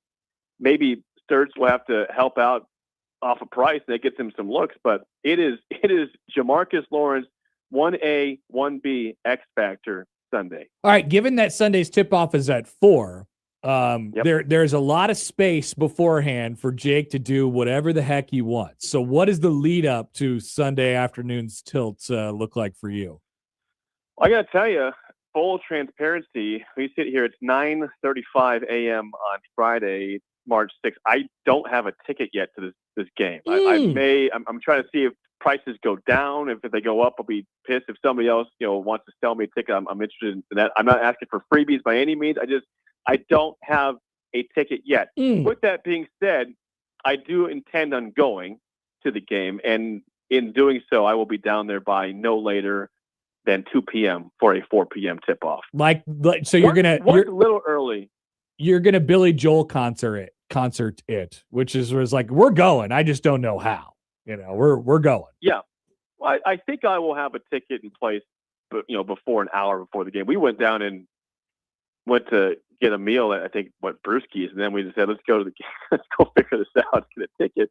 And we're walking into him singing My Life on the stage. That was like his first song. We missed part of the first song. Yeah, that was awesome. I don't know why I didn't buy a ticket in advance, but I don't know why I didn't go to that. We figured it out. We figured it out. What a mistake by me. 2017, Happer, is that right? 2017? That feels right. That feels right, yeah. Right around in that range. It was great. We were singing Billy Joel songs going down that stairwell with thousands of fans. It was a magical night for sure. It was great. Anything else, Schaefer? I got nothing else. Okay. Jake, we'll let you go. Enjoy your weekend. Good luck getting yourself into the game. Enjoy your beautiful, beautiful weekend. Thanks, guys. Talk to you next week. Jake Sorenson from 93.7 The Ticket in Lincoln, and you can hear his show from 6 to 9. 6 to 9. I almost said 9 to something, which I was thinking that probably didn't make any sense. 6 to 9 with Steve Sipple and Bill Bush. All right, we'll be back. Our bracket sim, and we'll get out of here on a Friday on 1620 The Zone.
All right, final segment on a Friday. Happer, Schaefer, 1620 The Zone, 1620thezone.com. One more reminder, don't forget to join our friends John and Josh today out at the... now I forgot the name of it. It's at the T-Box. T-Box! At the T-Box! 114th and Dodge. 114th and Dodge. Go see him there from on 2 the to north 6 side this afternoon. All right, time for our bracket sim of the day. We put bracket sim of the day to the lyrics of "It's the most," to the tune of "It's the most wonderful time of the year" during the break. For some reason, I can't really understand why. And now that's going to be in our head for the remainder of the day. Yeah, everyone was just like the Happer and Schaefer everyone was song. very into it. We were trying to figure out lyrics to what the song was going to be. Maybe we'll have it soon. All right, I'm going to click Run New Simulation on evanmedia.com for our bracket sim of the day, where it appears that Nebraska is yet again a 3 seed in this fake tournament. They are in the bottom left. Oh, no. I've never seen them on the bottom left before. So who is, let's Who's figure the out one who the seed? 1 and the 2s are. The- Or who's the 1 at least? The one in their region is the University of Connecticut. Oh, I already love this region. The 2 is Florida. Oh, wow. I like this. Okay. And the 3 is Nebraska. Do you want to know who the 4 is? Who's the 4? Gonzaga. This is Mike Schaefer's region. All right. Other ones, obviously Duke, Michigan, and Arizona in the other regions. Nebraska's first round matchup is against a 14 seed. This one from not just out west, but way out west. It's Hawaii. Hooray! Wow. It's not Troy. It's Hawaii. That's really interesting. They're playing Hawaii. The matchup on the other side, the 6-11 game, is indeed a play-in game for the 11, VCU and New Mexico. Winner of that gets St. John's, who is the 6. Okay. Big. I mean, does that scare you at all? I don't love St. John's in your second round matchup. Right. There's other ones I would prefer, but if this is who you get, it's who you get. Well, Schaefer, guess what? You're wearing a Husker Hawaiian shirt to the first March Madness game. No, you wouldn't do that. You would be anti-Hawaii. You would say no Hawaiian I said shirts. Husker Hawaiian shirt. No Hawaiian shirts. No sniff of Hawaii. It sounds like Happer's about to tell us that Hawaii wins. Schaefer, Oh, I was boy. going to tell you that you don't have to worry about St. John's because that is right. Hawaii, the 14 seed, I had a has feeling. beaten Nebraska as the 3 in the first round of the NCAA There was tournament. a feel in the air before you had even ran the bracket. I had said, is this going to be the day they lose in the first round? It happened. And it happened. It happened. Just devastating. So You get so excited. it's really set up. I love the 1. I love the 2. I don't love the 6, but you don't have to worry about Nope. losing in the second round because you lost in the first. And Nebraska's The Rainbow tournament drought Warriors continues on. crushed my weekend, ruining this bracket sim. That is very Now I don't even sad. get to enjoy the segment. That is a sad way to go out. St. John's, by the way, reached the Sweet 16 before losing to Florida. Does Florida win the Florida wins the region. Yeah, that makes sense. UConn gets beat in the 8-1 game against St. Louis. That's not a surprise. That would be a surprise. Not to me. That would be if St. Louis beat UConn, that would be a St. surprise. Louis does not strike me as the team that I would pick in Right. That scenario. would if UConn loses in the second round, okay. I don't think to St. Louis. Let's see. Is there any other funny things that happened in this? Let me look at our round of 32 teams. Any deep double-digit seed runs this? Nothing except Hawaii. Of course. Nebraska is basically the only team to get upset in the first round. This sim is too This is a triggering. nightmare bracket. People are sim. triggered by dumb fake award things, and I'm over here. Well, Okay, at least it's actually- going to fulfill Matt's little proclamation that a 14 seed will be to 3. There was that is funny also. Yeah. There was one other double digit seed to win. Let me make sure I'm correct on that. There's another one, but it's not much of a surprise. The other double-digit seed to win was actually also in Nebraska's region, and it was, if there's any solace for you, Schaefer, Gonzaga loses to Utah Valley in the first round.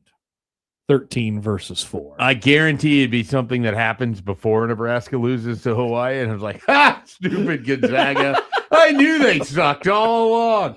13 losing to a 4. That'll be the worst loss that any of the high-ranked teams have. Would you like to just put the icing on the cake of this disaster bracket for you? We have a Final Four of Michigan, no surprise. Arizona, no surprise. Florida, not really a surprise. And Michigan State. Oh, no. And Michigan State beats Florida to get to the national championship where they will Michigan, where they will not beat Michigan, but Arizona and win. Wow. That's right. Wow. For the first time since Mateen Cleaves, Michigan State and the Big Ten win the national championship. Man, just imagining all of those former Michigan State players celebrating. Zach Randolph being very excited. Oh, my God. Magic Johnson will make a tweet 5 days later. In this bracket as well, Texas makes a run to the Elite Eight where they get beat by Arizona. That's 10 seed Texas making a run to the Elite Eight. Nothing else particularly interesting happens in this bracket. So Nebraska and them not winning an NCAA tournament game yet again is going to be the talk of the town. Just frustrating. Can't believe my weekend, my favorite segment, all of it ruined. Ultimately, it was a very successful week for Nebraska bracket sims. It was 3 Sweet 16 appearances, around a 32 loss, and a first round loss. I think you like those odds. They're right? fine. Are we done now? The last one would make you so angry. All I wanted was to just enjoy my bracket sim segment, feel good about things going into the weekend. And now I'm going to go into the crossover in a sour mood. Now, hating the good people of Hawaii. Interesting question from Sam. He says, certainly Schaefer could admit it would be great radio on Monday after this upset. Oh, no. It would be bad for you. I might not come back. Cinema. You would have to stay wherever Nebraska loses to Hawaii. I'm just staying wherever they're playing. And if I'm living in Greenville now. If you weren't here, the whole show would just be me calling you. Answer the phone, Schaefer. Pick it up. Answer the phone. Doesn't answer on the first Hawaii's ring. Calling. I'm going to be that mom in North Carolina. You're not going to find me until my DUI comes up 20 years later. All right. That is going to do it for us. Mercifully for Schaefer, this segment has come to an end. If you missed anything, 1620thezone.com is where you can find it. The crossover is coming up next.